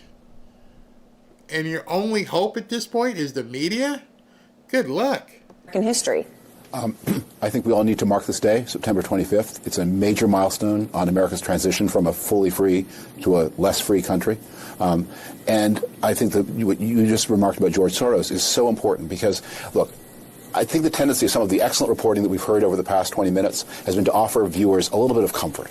Maybe the case will be dismissed as a selective prosecution. Maybe the jury will refuse to convict. But the president has here an agenda that is bigger than mere retribution, is reprehensible and un-American and contemptible and vile and undemocratic, and I'll fill in the words as that is. Oh, he's got all kinds of adjectives. The stink, distasteful. Wait, add some more. They indicted and arrested a former member of the deep state, which I don't know if that exists. I don't know if there is ever a former member of the deep state, which is why they're freaking out. This guy wasn't raising daisies in Indiana somewhere.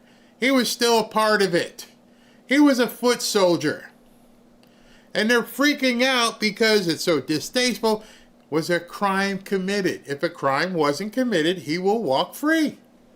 What are you worried about? George Papadopoulos, in case you know him, he was one of the ones they went after. Comey's inner circle will be forced to testify against him. Foreign governments and intel agencies have already provided evidence against him. Bingo! It's not a matter of if he will lose the case and likely subsequent cases, but when. The most important question moving forward now is, will Comey flip? If he values his freedom, that would be a wise move. All right, so now a new chess piece has been put on the board. And that chess piece is a 6'10" former FBI director who knows, A, this is going to cost you a lot of money defending this, and B, they already have a witness who's willing to testify against you that you probably can't get to. So what's behind door number 3 in this let's make a deal pyramid here? Well, Monty Hall says door number 3 is flip. This is what these people are worried about. Because if I'm James Comey, I know I've lied a couple times. I know I've personally, not vocationally, I've personally pissed off the president. I've personally pissed off his friends. This isn't just somebody who got arrested. This is a guy who went after him personally and laughed about it and went on the media and chuckled. Yeah, he needs to go out and sit out in a mobile home somewhere. Get him a double wide. That's a big joke to you, huh? If I were President Trump, I'd say no effing deals. No deals. You're going to stand on your own, and we'll see what happens. But, knowing what Comey knows, he may come to you and say, okay, you got me. Let's talk. And who knows where that goes? Because at that point, as a former FBI director, he knows where all the bones are in that closet. He knows everything under the bed. And that's why there's a lot of people right now who are completely freaking out, like Richard Blumenthal. Like, hey man, we got to stop this. Why? What are you worried about? Well, you're worried about James Comey. You're worried about, is he going to be a stand-up guy and do the time? You see, Bannon went to jail. Peter Navarro went to jail. Paul Manafort went to jail. James Comey, former FBI director, going to jail is a little bit different than Steve Bannon going to jail. James Comey going into the Gen Pop, he might not come out. So as you're watching and seeing all this play out, and I hope you're seeing what the different parallels are here to almost like a mob scene. This guy knows all, or pretty much a lot. We don't even know what happened on the tarmac with Loretta Lynch and Bill Clinton. I bet you Comey knows. We don't know some of the stuff that has happened. What happened with Seth Rice? We don't know. I bet you Comey knows. There is so much info that this guy probably has been sitting on that there's no way they want him talking.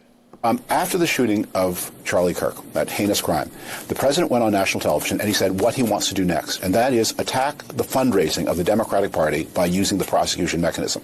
This is not just a backward-looking prosecution against the president's past enemies. This is a declaration that the president and one of his most important aides, Stephen Miller, has made this point also explicitly, intends to act in the future to use the prosecution mechanism to pervert the 2026 elections, break up Democratic Party fundraising. That's why you go after how could a prosecution break up the money for the future? Now that if you listen to what they say, they reveal what they're really afraid of.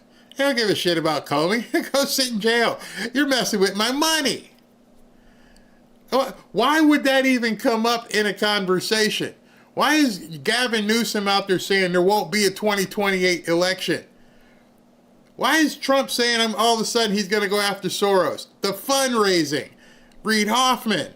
And they're freaking out. He might stop the funds. Hoffman. That's why you go after the Soros family. They're important Democratic donors. Stop them, intimidate, and maybe even if you don't stop them, intimidate them, frighten them, warn them that there could be a prosecution in your future if you give money to my opponents. So President Trump is playing for all the marbles here.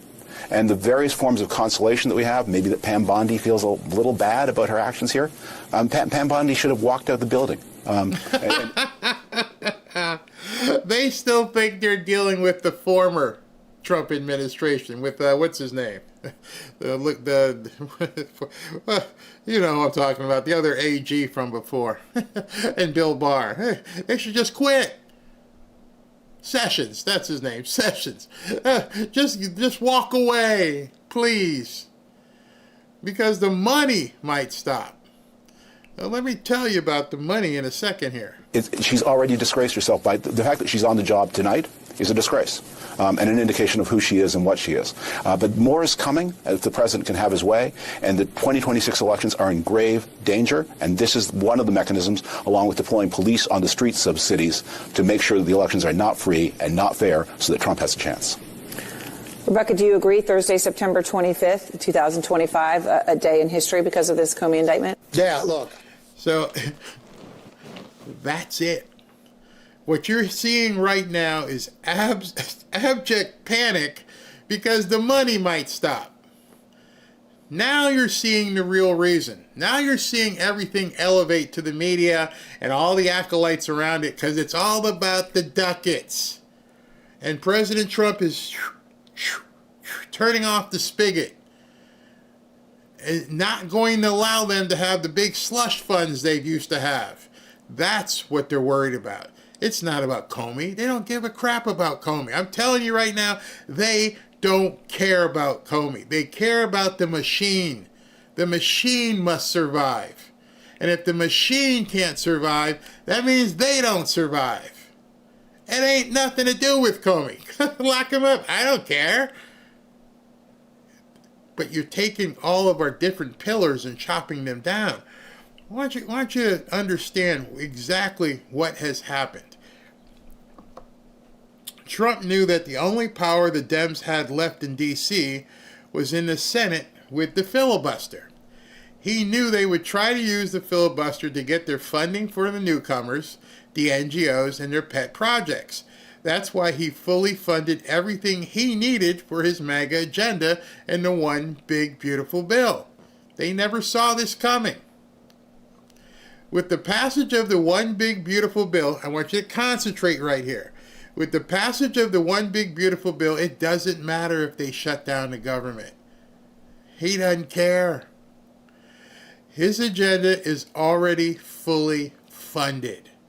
They have no leverage. The Dems can't stop the wall with the shutdown. The Dems can't stop deportations with the shutdown. The Dems can't stop tax cuts. The Dems can't stop deregulation. They can't stop increased military pay. They can't stop the Golden Dome. And they can't push the U.S. into default with a credit ceiling. That's what you're watching right now. That's what you're seeing these people completely lose it about. It's like, oh man, he walked us into a big bear trap, didn't he? Yep, he set that trap and put some leaves on it, and y'all just walked into it. Ow! You're effed. You have no way out. None. I say that with full conviction right now. They're toast. They know they're toast. Which is why the only thing they can do is what we need to be concerned with. Violence. That's it. That's it. Everywhere they turn, they're like, we can't do anything? No, shut down. I don't care if you shut down. Go away. I don't care. I got my money. I got the one big, beautiful bill passed. We're fully funded. You can't stop me. And now I can just start picking you guys off one by one, including Soros and Hoffman and whoever else. It gives you goosebumps how he played these people. And with what Pete's doing with the generals and everything, maybe now it's time to move into the defense stage because of what they're going to have to do. They have nothing left. Okay, and this is where the dire warning comes out. They have nothing left that they can do.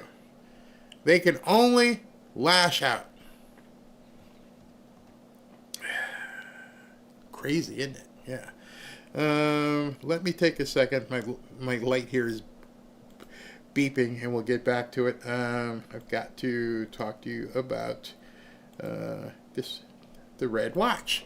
I hope you guys have seen this Red Watch and are interested in seeing what you can do about it, because, you know, sometimes you buy a watch just to tell time, but this one tells a story. The Trump wristwatch, black steel band, bold, solid, red face. It's sharp, it's strong, and it stands out. But more than that, every time you check the time, it's a little reminder that truth still matters. In a world where everyone's trying to spin you, this watch is like carrying a compass, a moral compass that points you back to what's real. And let's be honest, as you can see, it looks good. Might be a little bit pricey, but it looks good. You can wear it as a dress up, you can keep it casual. You know, it's a daily piece you can wear proudly. For others, perhaps it's something you'll hold on to as a collector's item, a reminder of this moment in time, and what a time to be alive indeed. So I like it, and I hope you guys would like this as well. Wait 1 second here, I want to make sure I put this up on the screen. Either way, it's not just a watch, it's a statement of what you believe in. It's the kind of thing you'll be glad you've got when someone asks, where were you when all this was happening?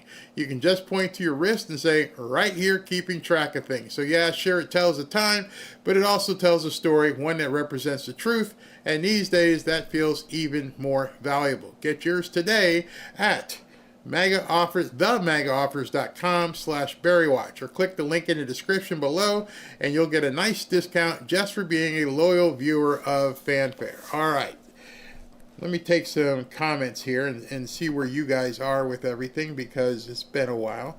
Well, we're almost at 2 hours. More false flags are coming. I believe that. I'm not trying to scare you. I'm telling you, if you look at this point, if Trump has got them boxed, which it appears as though he has, what are they going to do? They're not going to just wave a white flag and give up. They can't. So at that point, it becomes scary. Trump and whoever he has put together have put this together geniusly. What religion thinks it's okay to say bad things about people that are basically untrue? I don't know. Media-itis or something? I don't know. Revenge, that is what he was telling the people. I don't know about revenge, but what? Wait a second. No way. Wait a minute. SB told me, somebody said Brennan was just indicted. No way. No, not yet. It will get worse, yeah. He's like a New York gangster. He's seen it all. Yeah, I definitely believe that. Is there a show tonight? No, it's Friday night. I may go live tonight later because I'm testing well, you'll see. You'll see.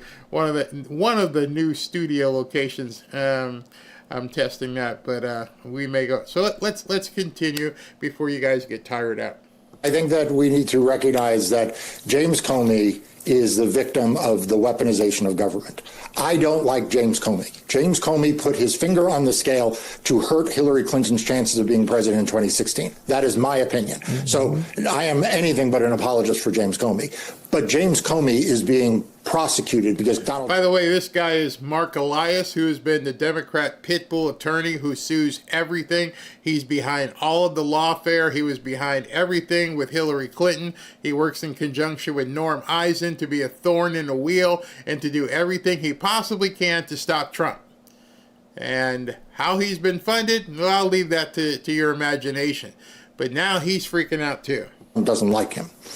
John Bolton, another figure I'm not a big fan of, is being investigated because Donald Trump does not like him. And the only thing that I differ with the panel you had on before is it is cold comfort to say that in the end these folks may get acquitted. It is cold comfort to say that they will bear the cost and the reputational harm and the sleepless nights of an investigation, an indictment, a prosecution, but that in the end justice may be done. When justice is done at that point, it is no longer justice, okay? The fact is that the former U.S. attorney, acting U.S. attorney for Virginia, who resigned or was fired, is no hero in my book. Why did he agree to open this investigation? Why have people in that office and in other offices around this country humored Donald Trump?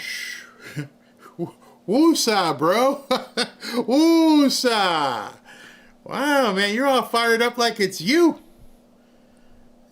This is a former FBI director who's got indicted, not you. Why are you frothing at the mouth here? Have humored Pam Bondi and engaged in these witch hunt, these political prosecutions that if had done under the Biden administration would have been a national scandal and a national outrage. And now we say, well, as long as they are not ultimately convicted, justice is done. That is wrong. Okay, the fact is that justice is done when career prosecutors and political appointees don't bend. It's not that they don't break, they don't bend. And I don't want to hear about the lawyers' mortgages. I don't want to hear about their job prospects. Oh, it's okay, bro. It's gonna be okay. Why are you all freaked out? Man, this guy is heated. He's losing it. You know how people say in tweets sometimes, oh, they're having a meltdown? This dude is having a meltdown. I don't want to hear about any of them. No one made them go to law school. No one made them take jobs as U.S. attorney, as assistant U.S. attorneys. No one forced them to take an oath to uphold the law and the Constitution. Having done that, they either need to follow that oath or they need to resign. And don't expect me to grade them on a curve. And I beg the audience not to grade people on a curve. And by the way, the president's...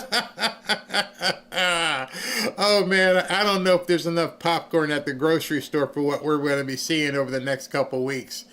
This is just the first one. This is just the first tree to fall in this forest. As they continue to come, hopefully spread out enough where they have enough time to get a defibrillator or something, because they're all running around crazy, especially this idiot. He has no control here. He has all of the control here. He's the one who has been tweeting to the Attorney General that Comey needs to be indicted. He's the one that fired the U.S. Attorney who would not indict Comey. And so this is a very, very corrupt, corrosive act that the president is taking. And what I would just say to any prosecutor at the Department of Justice is it's not going away. As a member of the Judiciary Committee, I promise you, when Democrats are in the majority, we are going to look at all of this. And there will be... Well, see, that exactly is why. Eric, you don't realize it, but those of you who are saying this kind of stuff, Blumenthal, yourself, and other people, when we get back in charge, we're going to just get... You're telling us we need to stomp you out like roaches. You are giving us so much incentive. You are telling us, take you down. Obliterate the deep state. Not put a dent in it. We need to obliterate it. We need to make sure that you people never get empowered again. We need to make sure that the newcomers can't vote. We need to make sure that the tallying of vote is exact. We need to make sure you need an ID to vote. We're just getting started. It's only been 9 months. Buckle up. Accountability. And bar licenses will be at stake in your local jurisdiction if you are corruptly indicting people where you cannot prove the case beyond a reasonable doubt.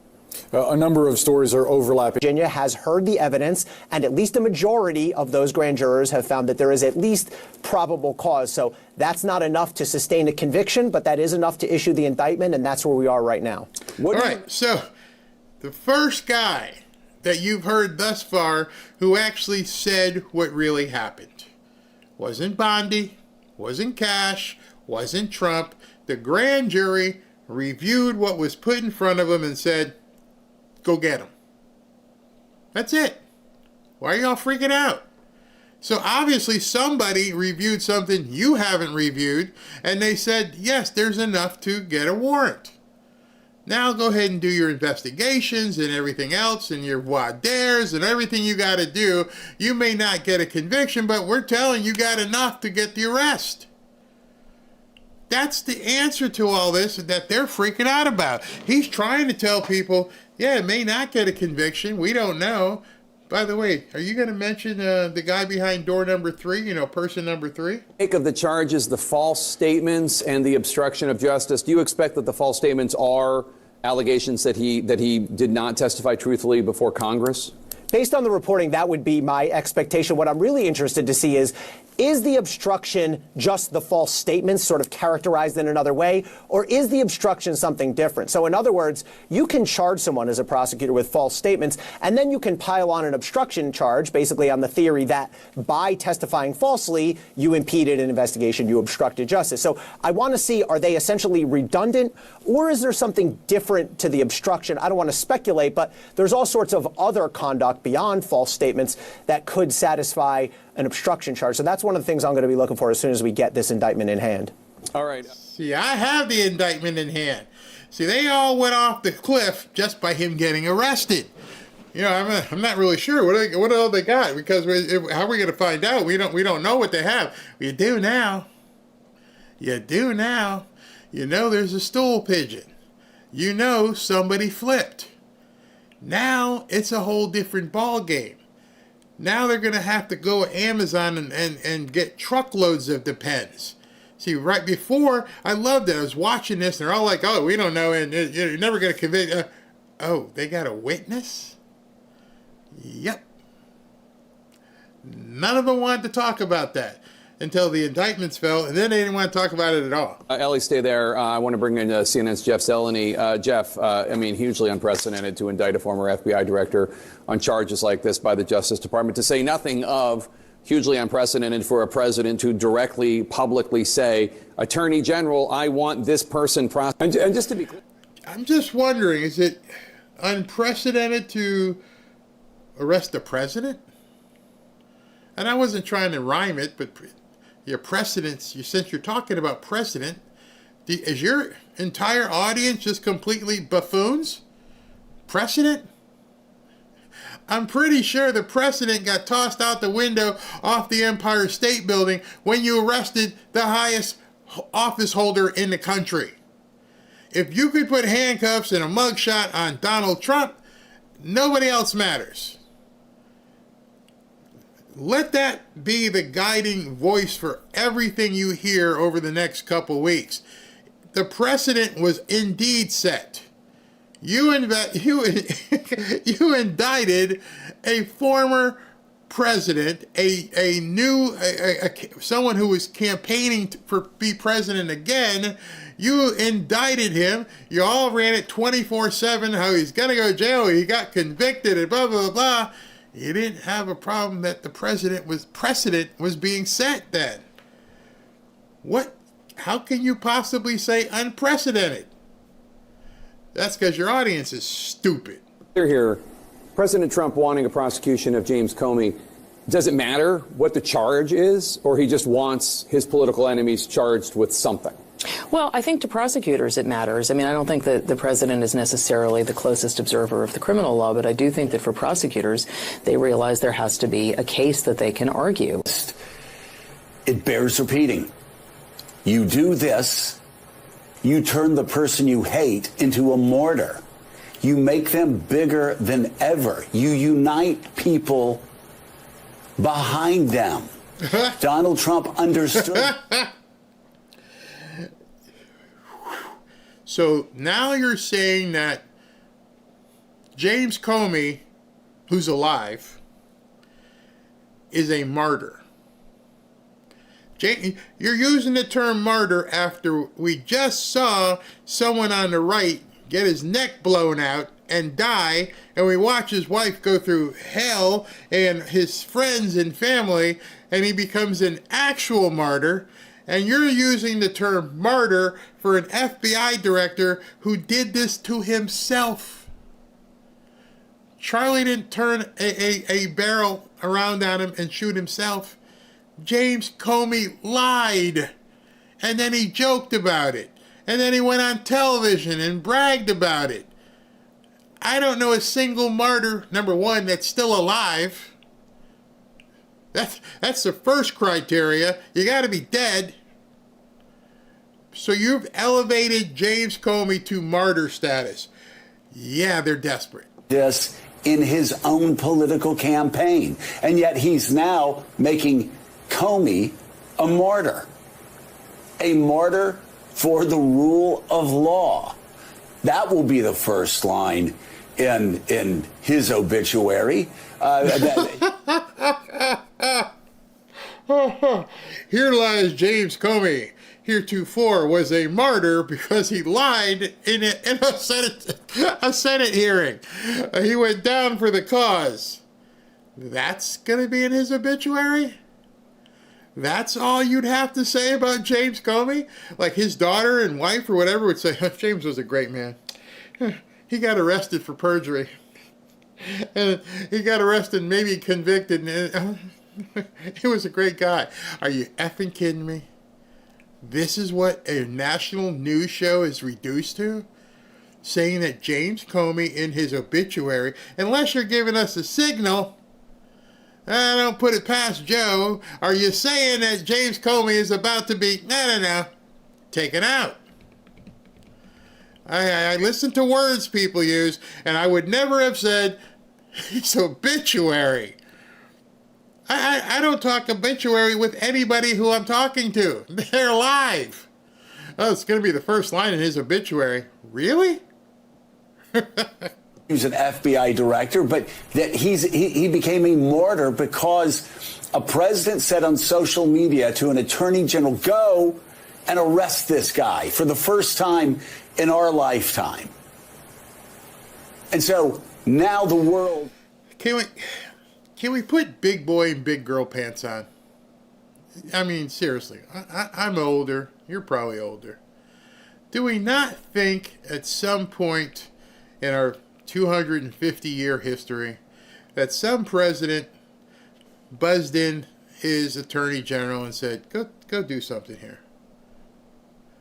See, are you saying because it happened on social media? Oh my God, he posted it. He actually posted it so the rest of us could use our virgin eyes and see it. Can we... Again, going back to movies. Michael Corleone. Who's being naive, Kate? Who's really being naive here? Our government for the last 200 years has been blowing people up all over the world. Do this. Do that. Go get them. Go get them. SEAL Team 6, go do this. Come on, man. Let's be adults here. Let's be flipping adults. This is America. As much as we might like to think that nothing really untoward happens behind closed doors, I'm pretty sure there have been some presidents who are like, that son of a bitch. Yeah, we need to do something about him. Come on. Stop playing this crap. Looks at James Comey, and they see that he's a political and a legal martyr. There was a lot of people in that office that were trying to protect the former FBI director, number one. I also think his son-in-law resigning is a big point of that, where you can including say the U.S. attorney that Trump appointed to that very office. Let me just say this, and you can make your decision up. You have a son-in-law who has resigned, who is, I'm assuming they're probably not going after his father-in-law, okay, and is resigned tonight. That is big news that we should talk about. The second thing is this. I think it was. No, they don't want to talk about that. You see, I showed you the resignation letter of his son-in-law. His son-in-law's like, I'm done. Well, he didn't quit Monday. He only quit after James Comey got arrested. And I don't know if he turned himself in yet while I've been on. Maybe he has. But they're not looking full picture because they don't want to talk full picture. Move for the FBI director to lie to Grassley and then lie or lie to Grassley or lie to Cruz about the lie. That's what's probably going to get him in the most trouble. Hold on. You're saying that he's lying, but that is the very thing that is in dispute here. We don't. I cannot believe they put this woman on television. That's the very thing that's been in dispute. You know, every single crime, it's always in dispute on what this person did or dead person. What are you trying to tell us? Oh, there's a criminal charge pending, but the other guy says he didn't do it. Okay, so what do you want? No, that he is lying, and he maintains that he is not lying. And on top of that, if he was in fact lying, why on earth would Trump's former Attorney General not have indicted him? They may not have. You mean the other deep state monster? I have never met Abby Phillip, but sometimes when she talks, I just want to go, oh my God, you graduated from Harvard? You cannot be as stupid as you sound. Why would he have lied? Go into a prison and ask somebody, did you do it? No, I didn't do it, man. Not me. Just go down to the county jail and wait till they bring somebody in. Did you do it? No, man, not me. No, wasn't me. Why would he say no if he did it? Why would the other guy say, I'm not going to charge him? Well, maybe he was involved in it. Wow, my gosh. Information that corroborates now with the information. That's why I said the statement earlier on the air. Clearly there's something new, and you guys are assuming that nothing changed. No, it could have been there for the last 6 months. So and you could have an office. Prosecutor ignored it. Okay, I'll go back to what I said a moment ago. Excuse me, Mr. Charles Light in the Shoes Blow. May I show you the indictment? What changed was there is now a person number 3. These people are stupid. They get paid very well. Well, maybe to act stupid. You have a witness at this point, morons. You had an office that clearly was protecting the former FBI director, and you had a son-in-law in that office that was clearly protecting, I think it's fair to say, his father-in-law. The word clearly is then a lot of work in your statements right now. Well, again, you have a grand jury that is saying there's enough there. And your clearlies and your declarative statements mean nothing. You may not like facts, my friend. I mean nothing at this table. Nothing. Well, here's what we know, that he was indicted. So there's probably prima facie evidence of a crime. Number 2, we now know there's a witness. So I don't care if you believe me, read the flippin' indictment. Then look and go, oh, who's person number 3? That's what your discussion should be at this point. The grand jury is way more on my side than yours right now. I want the American people to know that when you stand up to a bully, you win. You think so? You see, standing up to a bully ain't gonna have you do anything. Going toe-to-toe with a bully, that's something else. And if you go toe-to-toe with the bully, you better get ready to get punched back. These pacifist, whiny liberals, they talk so much crap, they don't... Why would you even put her on television? Why in the hell does she have to do anything? In 2016, I don't even know how old she was. She's probably in high school or something. She has no clue what's going on. Do not back down. Do not bend. You allow them to go and wage their threats. If everybody starts to bend, for sure what is left of our democracy will be gone. And unfortunately, that is exactly what he wants. And even more sadly is that many of his followers agree with this. And I am thinking to myself, how is it that you can call yourself American or patriotic when you literally don't understand who we are as Americans, when you literally are okay with throwing out the Constitution, when you're okay with someone just deciding, you know what, this is the end result that I'm seeking, and so just figure out how to get there. I guess you're not an American. Nope. If you call yourself an American and you're okay with this, I don't know what to say. Shut up. How about that? I don't care what you have to say. Go buy another wig. You sound ignorant. You sound stupid. You don't know what you're talking about. If you're an American, if you call yourself an American and you're okay with this, yeah, that's about 80 million people. That's a whole lot of people. Ooh. Question is, will this new U.S. attorney dare bring a case that has no future? Well, I think we have to understand what the underlying point is here. Yes, Donald Trump probably wants his enemies in jail, but what he also wants is to harass his enemies to the point where a lot of people decide to just stand down. So even if it's tossed out by a grand jury or a judge throws it out, mission accomplished. Just like the New York Times case got thrown out, he's harassed. Yeah, it's massively expensive to go through. Oh, that's what they're worried about. These people, you can tell by what they say what really bothers them. It's massively expensive. Even if James Comey gets off, it's going to cost him a whole lot of money. You don't care that he might be innocent? Hey, because I'm telling you, right. If I didn't do something, I can tell you, Robin would empty the bank account and say, "Go make it go away. I don't care what it costs. We'll start over." Well, you know what's going to happen? He's going to have to fight it. It's going to cost him a whole lot of money. Good. You see, a innocent person wouldn't have to spend a whole lot of money.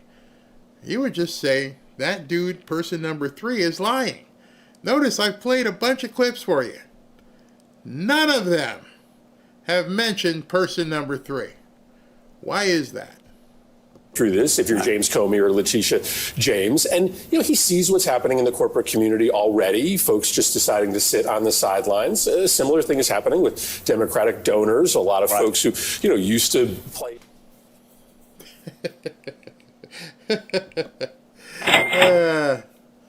Donors, money. Do you care if James Comey is, I don't know, innocent? Or conversely, if he's guilty? Is it possible that a sitting senator in the United States would say, let's see what happens in trial? It's funny, I haven't heard that either. Let's just see how this plays out. President Trump went through trial after trial. Why is it not that Comey can go through trial? Do you think that there's a chance he could get off? Then what are you worried about? Oh, money. Yeah, that's right. In politics have decided to just step back because they don't want to be in Trump's crosshairs. So, the point here, sure, is to get a few of his political adversaries in jail. But the real point is a tried and true tactic of despots all over the country, all over the world, which is to just harass and intimidate their political opposition so that people decide to stay indoors. Protesters don't show up. Candidates don't run. That's how democracies die. Yeah, let's talk. This is about. I don't think so. I think if you got nothing to worry about, there's no one that's saying, I'm checking my notes. I don't think James Comey is running for anything. I'm pretty sure James Comey is not running for office. How in the hell is that going to stop you or any other politician or Elizabeth Warren or AOC? How is that going to stop you from getting money? Unless, of course, that house of cards starts falling down. That people are like, I'm not touching these toxic Democrats. That's what they're worried about. This has nothing to do with Comey. It's all money and, of course, protecting the deep state. People on the MAGA side wanting to punish him because they believe that he lied to the FISA court or did all these horrible things. And by the way, another prosecutor, a special counsel, John Durham, was appointed by Donald Trump. He looked into that whole issue thoroughly. He didn't charge James Comey or anyone else with these issues except for a low-level FBI lawyer. And so this is really a sop to the people on the MAGA side who cannot get over the fact that the Trump-Russia investigation was conducted according to the Inspector General, fairly and properly, and was a thing that... I think you missed a few pages, bro. I'm pretty sure you missed a few pages, and your idiot audience, they never read it. The FBI had to do at the time. David in Maryland, Democratic caller. Hi, David. All right, so this is amazing. This happened on C-SPAN. And so this call, I wanted you guys to listen to this. This caller comes out and he's like screaming and he's like, yeah, I think Trump's doing this and Trump's doing that, blah, blah, blah. And he never expected what was about to happen. Hello, how are you? Thank you for having me on. I think that, Comey, his record speaks for itself. He was a very honorable man who served his country. He did everything by the book. I think he was the prime example of someone you want to direct the FBI. Currently we have... Okay, hold on. So she's like, and she reaches for the iPad. Ooh, you sure about that, bro? She about to tell you. Patel, who I think is a complete idiot. He's sick. He's a sick man in that position and unqualified. And for Trump to go after Comey at this point is very obvious, the trail that led up to this and his feelings about Comey. And the only mistake Comey ever made was getting involved with Trump. Well, David, how do you respond to this? This is the Associated Press back in 2019. According to Inspector General Watchdog, Comey violated FBI policies in handling of memos. And this is what the Inspector General found. Violated FBI policies in his handling of memos documenting private conversations with President Trump. The Watchdog office said Comey broke bureau rules by giving one memo containing unclassified information to a friend with instructions to share the content with a reporter. Comey also failed to return his memos to the FBI after he was dismissed in May of 2017, retaining copies of some of them in a safe at home, and shared them with his personal lawyers without permission from the FBI. Goes on to say the report is the second in as many years to criticize Comey's actions as FBI director, following a separate Inspector General rebuke for decisions made during the investigation into Hillary Clinton's use of a private email server. It is one of multiple Inspector General investigations undertaken in the last 3 years into the decisions and actions of Comey and other senior FBI leaders. Now, David, you said Comey didn't make any mistakes. Say something? Yeah. Okay. Well, David, Dave, you still there? David, put down the alcohol. That's course of doing business. Okay. And when Trump had all those documents in his house, Florida, Mar-a-Lago home, what about that? Did that ever get followed up on? Okay. What about all the things that he has done, making his own Bitcoin? Oh gosh, I don't know how many of you have ever had to engage with the libtards, but you just pull back a little bit and destroy them, and then they're all over the place. Well, he's making crypto money, yeah, or something. Yeah, he did. Yeah, he made a pancake and it was lopsided. About going after his political enemies. What about his selling cars from Elon Musk on the White House lawn? If any other president, especially Obama, if he did that, what would we be hearing from the Republicans? Who is... I would...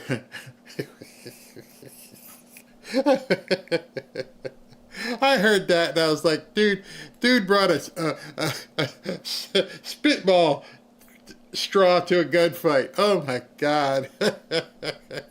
Libtard being a libtard, proving ignorance. I can't talk to stupid people. I feel like it's a Sixth Sense, that movie. I see stupid people. And she just completely eviscerated him. He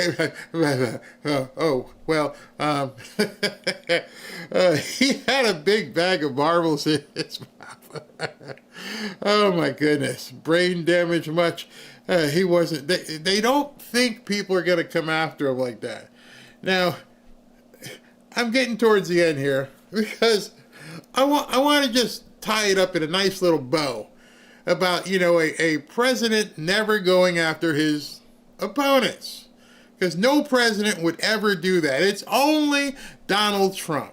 About to launch another campaign. So how do you reassure them, if that is the reason for their questioning, that the former president will not return, or that his political movement, which is still very strong, will not once again take power in the United States? Well,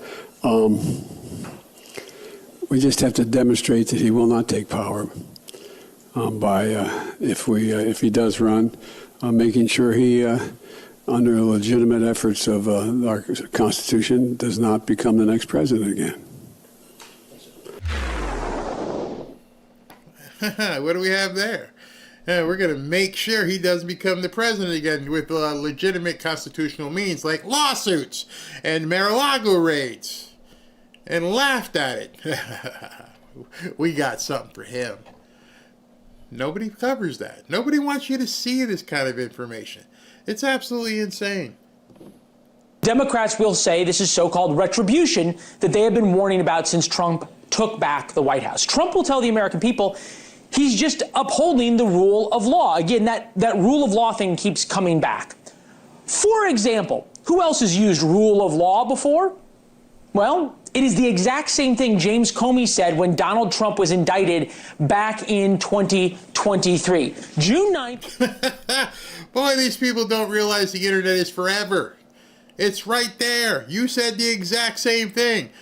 It's a good day for the rule of law. So here we are in 2025. Let's say the exact same thing. It's a good day for the rule of law. And I've got some other things to show you before we go that are going to let you see shit's happening. 2023. James Comey, at the time, felt the need to speak, be heard on the Trump indictment. And he tweeted out, "Today is a good day for the rule of law." If we have to explain the irony, it's not actually irony. I think other government officials are in danger of being indicted in the coming weeks, some in the FBI, some in other parts of the government. This is the beginning of a large accountability roundup in government. And I think what's really remarkable, most of my career I've spent uncovering FBI cover-ups. The FBI has a long history of misleading Congress. Comey falls into that. But the evidence against Comey tonight comes from the FBI and its new director, Kash Patel, who promised radical transparency. And he actually provides the key piece of evidence that leads to this indictment. If you're a member of Congress and you've been tired of being lied to by the FBI, tonight's the first time the FBI actually did something about it. They turned in their own man tonight. I think that's an extraordinary part of this story. All right, so Kash Patel posted this. Career FBI agents, intel analysts, and staff led the investigation into Comey and others.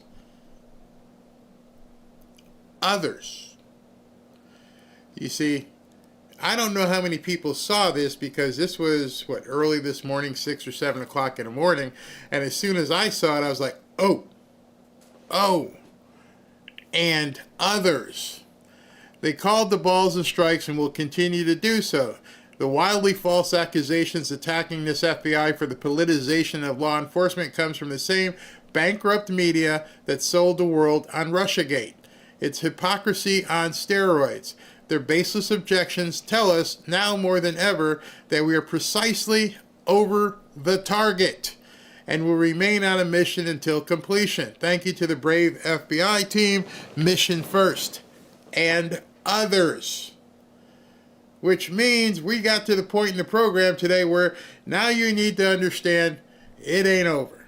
Yeah, we're going to have a really deep dive into all of this tomorrow, and hopefully all of you will be back with us. We appreciate it. When you talk about Adam Schiff, not only is this coming to light that he leaked classified data, that he colluded with the media to try to create a false narrative to hurt our President of the United States, to hurt our foreign policy, to influence the elections, but he's also involved in a mortgage scam. So I think that the walls are closing in on Adam Schiff. And I think the Department of Justice has ample evidence now to move forward and hold Adam Schiff accountable for the many crimes that he's committed. Can you imagine if that next person that goes down is Adam Schiff? I think it's going to be Brennan or Clapper, but there's still a whole bunch of cards on the board at this point. This is what Alex Jones had to say. Well, I just talked to very high-level sources inside the White House, and they have confirmed to me that indeed the new prosecutor they've put in Virginia, because the last one was a deep stater, is set to indict Comey, Letitia James, and others. And you can guess who those people are. Now, the indictments you'll see within the next 5 days are Letitia James and the disgraced FBI Director James Comey. But then soon after, they already have the grand juries. They've already come back with the indictments. Brennan, Clapper, and of course, Trump's former national security advisor, John Bolton. When this happens, the rats inside the globalist system are going to run from the sinking ship ever before. They thought they're invincible. They thought they're above the law. They thought they just had free reign, and you're about to see they don't. They tried to kill Trump twice. They've had a reign of terror against this country. They killed Charlie Kirk. The gloves are off. And I'm told that Kash Patel is actually great, Bongino's great, and that the issue is Pam Bondi. But if Pam Bondi doesn't do her job, she is goodbye. As I said 4 months ago, she's got 6 months. That was what she was given, because the evidence is just open and shut on all this. The globalists wanted a war. They got one. But now is when they're going to launch false flags. Now is when they're going to pull all sorts of shenanigans, because they know the jig's up. And they're not laughing now. God bless President Trump. God bless the United States of America. Here's the only problem I had with what he said is that Pam Bondi's in trouble. She's not in trouble. She's not going anywhere. She's doing exactly what President Trump wants her to do. Here's why I think a lot of people forget about Pam Bondi. Pam Bondi has been working in one way, shape, or another with Donald Trump for a long time. He lives right here in Palm Beach. Right up the road there is Mar-a-Lago. I could be there in about 15, 20 minutes. Pam Bondi used to be the Attorney General for Ron DeSantis down here in the state of Florida. They know each other very well. She had represented him during the entire impeachment 1 and I think impeachment 2 as well. She is a personal friend. She's going nowhere. And she's doing, and I think this is where people get lost, she's doing what he wants her to do and when he wants her to do it. Now, I bring up friend because President Trump is one of those guys who, as you know, values loyalty. He didn't make the second mistake he made in the first administration by surrounding himself with unknowns. He made sure that he closed ranks.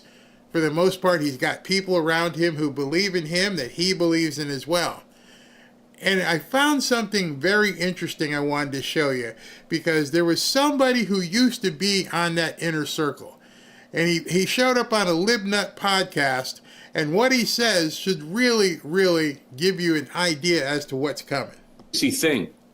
He's going to succeed. And everybody's turning around saying, oh, he can't do that. There's statute of limitations issues on this. This person has prosecutorial immunity. This one has this. Let me be very clear. They're talking about a playbook from 5-10 years ago. The playbook today is very different than any playbook that anybody has ever seen in this country. Now, I've seen it. I've seen how we used to do things at the Trump org. What he has done is he has put them on steroids. And these son of a bitches are benching 500-600 pounds like it's nothing. And they are succeeding So when I turned around and I was saying to John Bolton, you best lawyer your ass up, my friend, and it's not going to make a difference, because I guarantee you there's a document in the House. There's a manuscript in the House. There is an email, on the computers, either in the House or the office. And they will use that. They will indict him, and he will suffer the same way that I did. You are up against a machine that is so big, so strong, so powerful that there is no way to avoid it. And that is what the plurality of Americans ended up voting for. I'm sure Joy Reid didn't expect that. That was Michael Cohen, in case you don't know. Michael Cohen, who used to be the fixer for Donald Trump, who testified against him. He's coming clean and going, "You're effed." I'm telling you, I know this guy. I've been around him for a long time. All these people out here worried about Pam Bondi. Trust me, he's coming for you. And I went, oh my God, did he just say that? Like, oh, you don't even know what this guy's capable of. He's coming for these people. He's going to take them down. If Michael Cohen knows this, then there's a lot of people who around President Trump already know he's going to take these people down. No doubt in my mind. It is coming. It's just a matter of when. He just said, John Bolton, you're done. You're done. You tried to take a shot at the king, metaphorically, and you didn't get him. What do you think is going to happen? What do you think he's going to react? Again, you went through his wife's underwear drawer. You kicked in the door of his house. You brought amphibious vehicles. You came after him by land, sea, and air.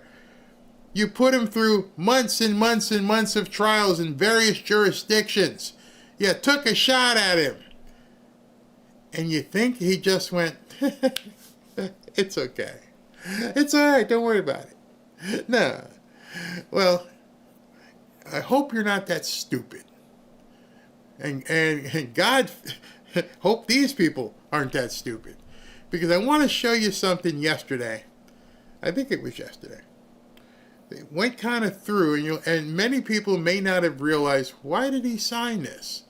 Listen to this. Can you comment on New York Times, Madam Attorney General, can you comment on a New York Times report saying that Justice Department officials have asked the attorneys to target a George Soros-funded group? And is this executive order that you just signed a part of that? I'm not going to comment on whether there is or is not a pending investigation, but everything's on the table right now. I don't think anybody has to ask, because if you look at Soros, he's at the top of every. In fact, sometimes they say, could he be involved in this many things? But he's in every story that I read. Stories that I read keep talking about Soros, and so I guess he'd be a likely candidate. Thank you very much, everybody. So they asked a question to Pam Bondi, and she did the lawyer dance. I can't comment. Trump's like, wait a second, let me talk first, okay? I'll tell you.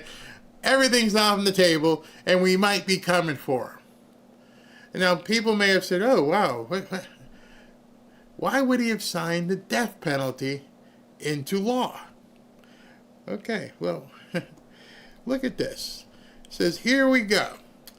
Trump signs an order directing the Attorney General to fully enforce capital punishment in D.C. and across the country for all applicable cases. What cases, what crime carries the death penalty?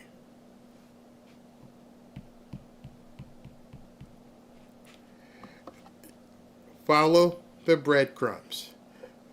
Watch, listen, put the pin on the board and understand where things are going. You are watching somebody who's telling you this is what goes in this piece. He's showing you the puzzles. You just have to be astute enough, use enough discernment to go, oh, that got put on the board for this reason. So understand, that was yesterday, right? Yes, yesterday he talks about going after Soros.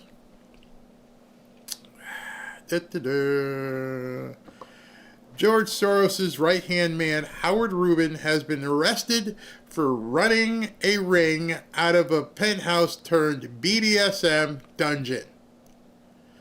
Rubin is a retired Wall Street executive who manages funds for the Soros Fund and other wealthy clients. Rubin and his assistant, who was also indicted, reportedly spent over $1 million of their own money to fund the operation.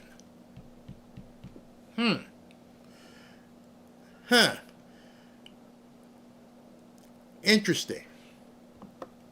The very next day, one of Soros's lieutenants gets taken down.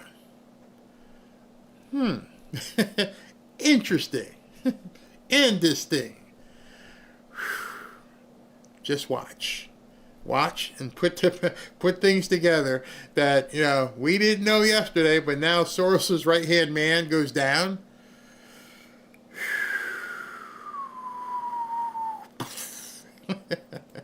I saw that and I was like, oh, you got to be kidding me.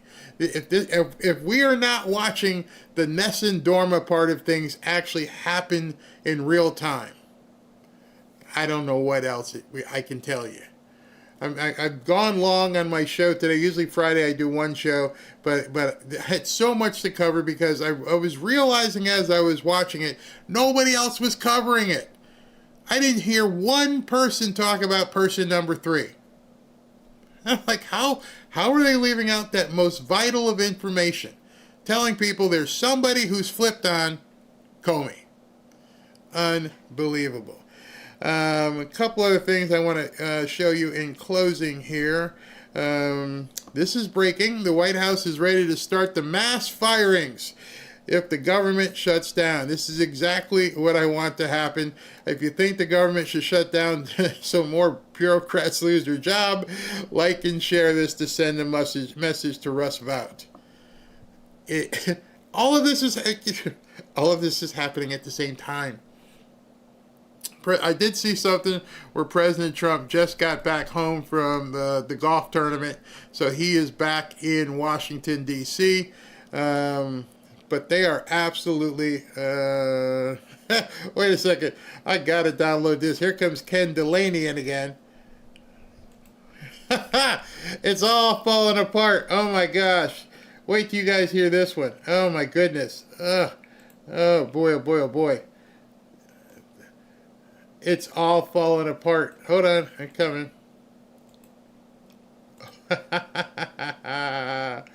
Oh, gosh.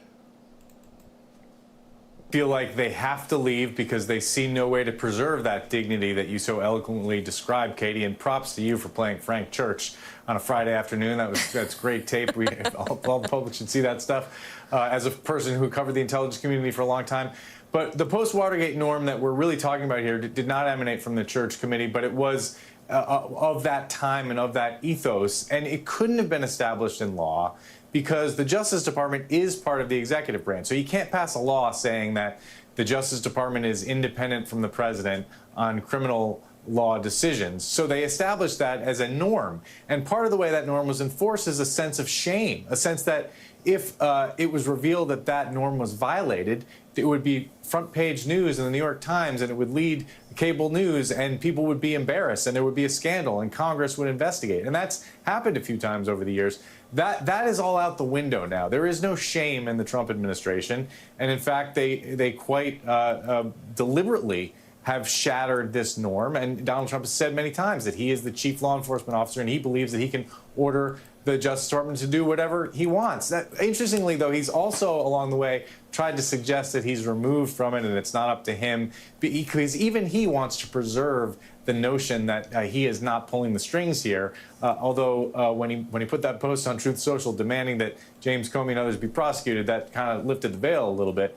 But they have shattered this norm, and many people who work in the Justice Department feel like they can no longer function there and are trying to leave. And same with the FBI. And they are worried about what comes next. They are worried about what they're leaving behind and who's doing those jobs now. But, it's a very personal decision. They feel like there's no reason to stay because if you stand up and try to fight against these things that are happening, you're going to have your head chopped off anyway. You'll be fired unceremoniously. And so so they're going to quit.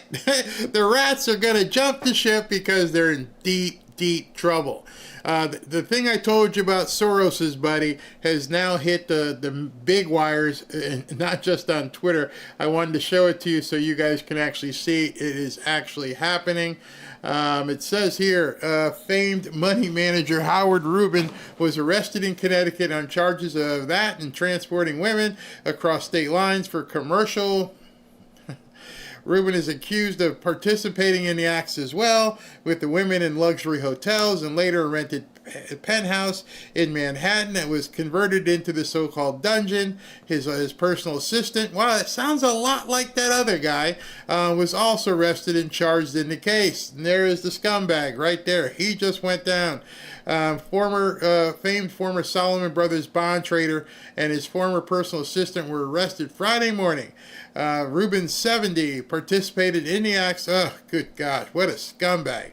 The equipment allegedly included a device to shock or electrocute women. We are fighting some serious evil, people. During many such encounters, he engaged in a contact beyond the scope of the woman's consent. During many of the encounters, he brutalized women's bodies, causing... The former Soros fund manager, financier, and his ex-personal assistant spent at least $1 million of his own dollars. Oh my gosh, unbelievable. Looks like he tried to add more than $74 million in a Cayman Islands account. It's happening. See, I wanted to make sure I checked that out because I wanted to see if it was actually something I could find. Again, when you guys get a chance, always try to look for the actual indictment. There's a lot of people who say stuff on X. While we had our show on, somebody said that Brennan was indicted. No, but if somebody gets indicted, we're actually going to see the documents. This one's pretty lengthy. I don't want to read through it because it's probably kind of graphic in terms of what he did. But oh my. That's why they're talking money. If President Trump is going to start cutting off the siphon here and get rid of the money, they're in big trouble. Talking about sickos, here's another one. This one just broke. ICE just arrested now understand, as you listen to this, red lights should be going off. ICE just arrested the superintendent of Des Moines, Iowa schools, who is a newcomer from Africa. He was armed and attempted to flee. He led the largest school district in Iowa. Our kids are not safe with Democrats in charge. This is insane. He will now be sent back to Guyana. Wait a second. So the head of the school district is a newcomer who shouldn't be here and has got caught with a weapon. My God. Y'all see what we're up against. You see it now, don't you? You can actually see it, that things are indeed happening. And none of us knows where this stuff is going to land, but it's pretty bad. Hold on. What do I got here? 1 second. It's crazy. Absolutely crazy. Let me go ahead and tell you. It leaves me dumbfounded because I can't believe that this stuff is actually happening. Finally, after everything we've been through, this is just some crazy stuff. I mean, absolutely crazy. Stay safe. Hug your loved ones. Make sure they're okay as well, because we can't understand how bad these people really are. I'm going to take some comments here, but first let me talk to you about Crypto.com, a new sponsor for the show. Let's be clear, cryptocurrency is no longer an emerging market. It's here, and the latest move cements that reality in a big way. The Trump Media Group just linked a massive $6.4 billion deal with Crypto.com, the world's top crypto platform. They're teaming up to scoop up $6.4 billion in CRO, the powerhouse token that fuels fast, low fee DeFi, staking rewards and real-world perks like cashback on your spends, to launch America's first CRO treasury. When it's done, this new company will be the biggest CRO holder out there. Want in on the action? Head to crypto.com today and grab some CRO. Now understand, when you go to crypto.com, I wanted to, let's see if I can pull it up real so you guys can see this information yourself, because it's very, very interesting. Crypto.com. Hold on. Let me show you. Get to the front page. I wanted to show you this. This isn't even part of what I'm supposed to read, but I still want to show it to you. All right, so let me go ahead and say thanks to the people from Crypto.com, but I want to show you this as well. Hold on, I'm getting there. This is pretty interesting if you'd like to do some reading as to what's going on. Yeah, that's what I wanted to show you. So, if you want to read up on this, you can go to Crypto.com and read about the Trump Media Group and Crypto.com announcing $6.42 billion in CRO Treasury. So check that out if you're interested. It's a Friday, so if you want to get into that, that's something good. All right, so let's talk a couple comments, and I'm going to get out of here, and you guys can get out of here, and we can have a hopefully a decent weekend. Like I said, I might go live for a short period of time tonight because I'm testing something. I got to see what the wife has in mind, and we'll go from there. All right, so let me pull this back up. Dog, let's see. 17th letter said about 10 years ago, most people won't be able to stomach all the evil our government has been doing all these years. I can't even disagree with you on that. Can't even disagree. Yeah, when the walls come crumbling down. They are coming. I had no idea how corrupted our school systems had become. You got to get involved. Got to get involved. That's it. Trump just posted an interesting truth. Let me check it out. Let me see if, obviously, if he has, I can bring it to you.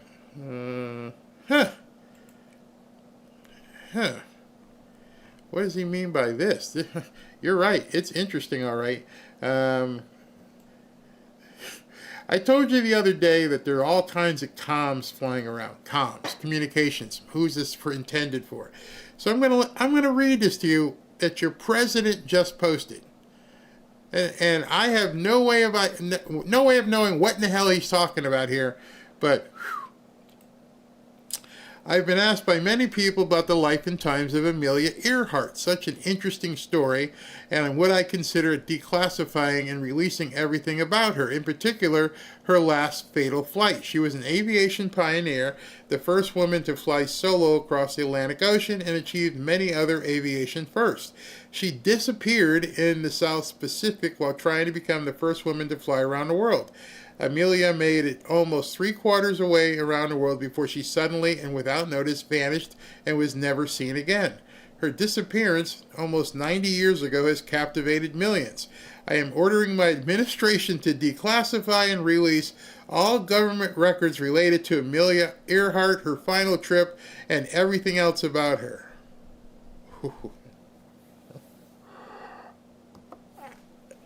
I have no idea. There must be something. Wow. Amelia Earhart, eh? Okay. Wow. On a Friday afternoon. He says, OMG. Don't know why. Don't know why. This is absolutely nuts where we are at this point. We already know where the plane is. Yeah. This is going to be about the children. Ooh. You think so? Her plane was taken down? Oh boy, oh boy, oh boy, oh boy. Man, there's so much stuff happening. Remember, he went this morning to watch the golf match, flew all the way back, and that's what he put out. So, would love to see. I haven't seen anybody post. I haven't gotten anything from SV, so I don't think there's been any pictures of Comey being turned in or anything. So I'm not sure if anything has happened that. Maybe later. We'll see what happens. This is a good one. Breaking, in a brutal loss for Newsom, U.S. Attorney Bill Essayli formally directs all federal agencies to disregard, just ignore the new California law that bans federal agents from wearing masks to shield their identity. Gavin is learning about the supremacy clause in real time. California's law to unmask federal agents is unconstitutional as the state lacks jurisdiction to interfere with federal law enforcement. I have directed federal agencies to disregard this state law and adhere to federal law and agency policies. Newsom is confused about his role under the U.S. Constitution. He oversees California, not federal agencies. He should review the supremacy clause. Why did he even try it? Harmeet Dillon warned them before it was even passed. So you get the feeling at this point that President Trump is just, they don't care. They've taken off the gloves and they're gonna roll. They're gonna roll. Man, what a time. This is unbelievable. All right, let me do super chats. I think I've got everything else I wanted to in here, so I want to go eat and have some time with the wife, working on something. Again, depending on what she's got planned, I may go live later. We'll see. All right, what a day. So I hope you guys got some information that you didn't have yesterday, and let me know. I'd love to hear an email or hit me up on X and say, one, do you like me doing the show notes? If you like the show notes, put it in the chat. I'll check it out when we go to After Party. If you like those show notes where you can go in and start looking at some of the things I look at for the day, and if that is the case, then I'll continue posting show notes as well, and that's the stuff I'll use in the show. Let's see here. Where are we?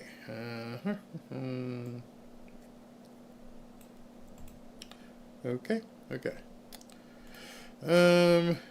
I live for him. I bought 16 ounces of silver earlier. Good for you. Congratulations. Staten 2033. They need to put a gag order on Comey like they did with Trump. Yep. Who knows if this judge will do it, though. Just another knucklehead. ICE protest was in Illinois. I believe outside of Chicago. I think they have tight pew-pew laws just for conservatives. Oh, that's right. They can do what they want. We can't. You're exactly right. Mary Boston, Barry, did you see that Comey still has a son-in-law in the Southern District of New York? Nope, not anymore. So this must have been early in the show. He's not there no more. Redeemed Patriot, 800 military generals meeting could be firings and or war planning worldwide or in the U.S. Remember, Bibi Netanyahu is supposed to be here on Monday, at the same time as our government shuts down. And today at the United Nations, like 60 people got up and walked out when he spoke. So Monday should be interesting. Vishu, remember our government prosecuted and convicted Martha Stewart for lying to Congress about a crime she didn't even commit, insider trading. 5 months in prison, felony. I bet she remembers. You're exactly right.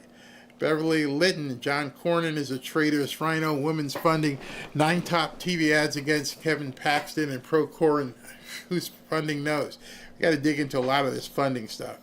Demon of Cybertron, they're afraid of the donors not being able to donate because they have no backup. They don't have any grassroots. All they have is broke-ass hippies.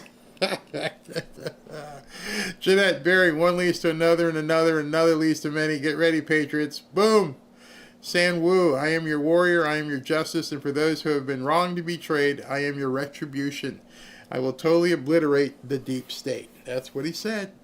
Vishu, vote, activate, last election, Trump got. Mac Quintella, Mexican and Canadian drivers come into the country to deliver a load and ended up staying 6 months running inside the United States. They undercut and steal our loads. Report it. Madeline Mac, you're so right. Got it, Barry. They are running scared. Love it. Thank you. Beverly Litton, why is Smelly Whale still sought out to be a commenter? Because he makes good, stupid comments, probably. Fazul, nobody is above the law of Letitia James, exactly. Myrna Nacino, fanfare mega fight win. Thank you very much, Barry and Mods. Thank you, Myrna. FL, the Dems are good at calling the kettle black. Thanks, Barry, for boring in the truth about the toxic Dems. Keep it up. Thank you, Darlene. American patriot. The left has got short-term memory loss and has no clue how the government functions. A grand jury gave Comey the pink slip, also known as We the People, with all that happened these last 3 weeks. The left is digging themselves a big political hole with no way out. That's what makes them dangerous. That's exactly what makes these people dangerous. Be careful. Beverly, will the libs threaten a jury with lead or silver? Oh, man, I hope they sequester them. Fazul, timing, people, it's happening. It is. Hey, Myrna, again, this is the day the Lord has made. Rejoice. Agreed. Lynn Hengel, I don't know how many people see what's going on, but I've been following all this stuff for so long. Dad, it's almost predictable. Follow the breadcrumbs and you'll find the bread. Yeah, if you guys will do the due diligence, you can find pretty much how things are happening.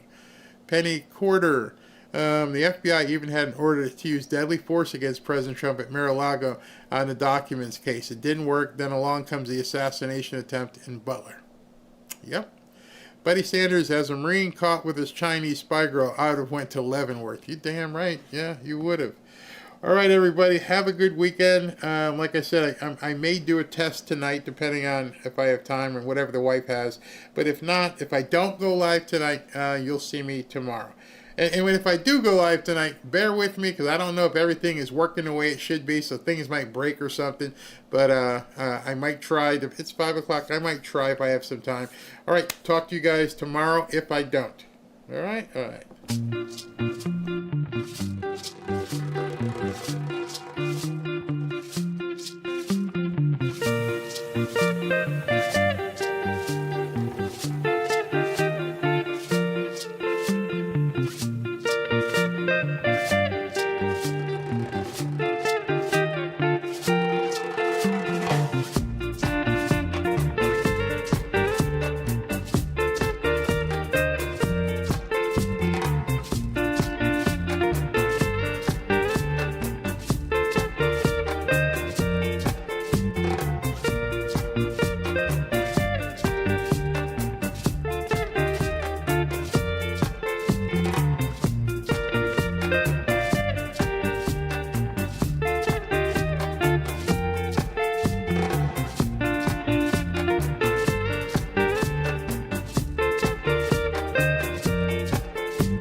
had to jump back in because there's some breaking news that I wanted to share with you.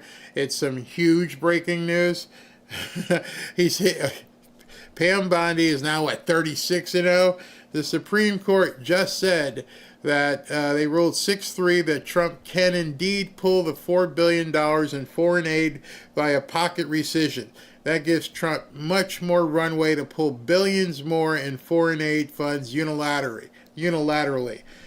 The Supreme Court just said he can pull the money back. That is simply incredible. The Supreme Court just said it.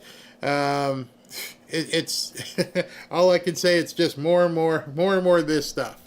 We're going to win so much, you may even get tired of winning. And you'll say, please, please, it's too much winning. We can't take it anymore. Mr. President, it's too much. And I'll say, no, it isn't. We have to keep winning. We have to win more. We're going to win more. I mean, it's a Friday afternoon, and I thought the news was going to stop. It just keeps coming, and he keeps winning. Means we keep winning. Talk to you guys maybe tonight, if not tomorrow.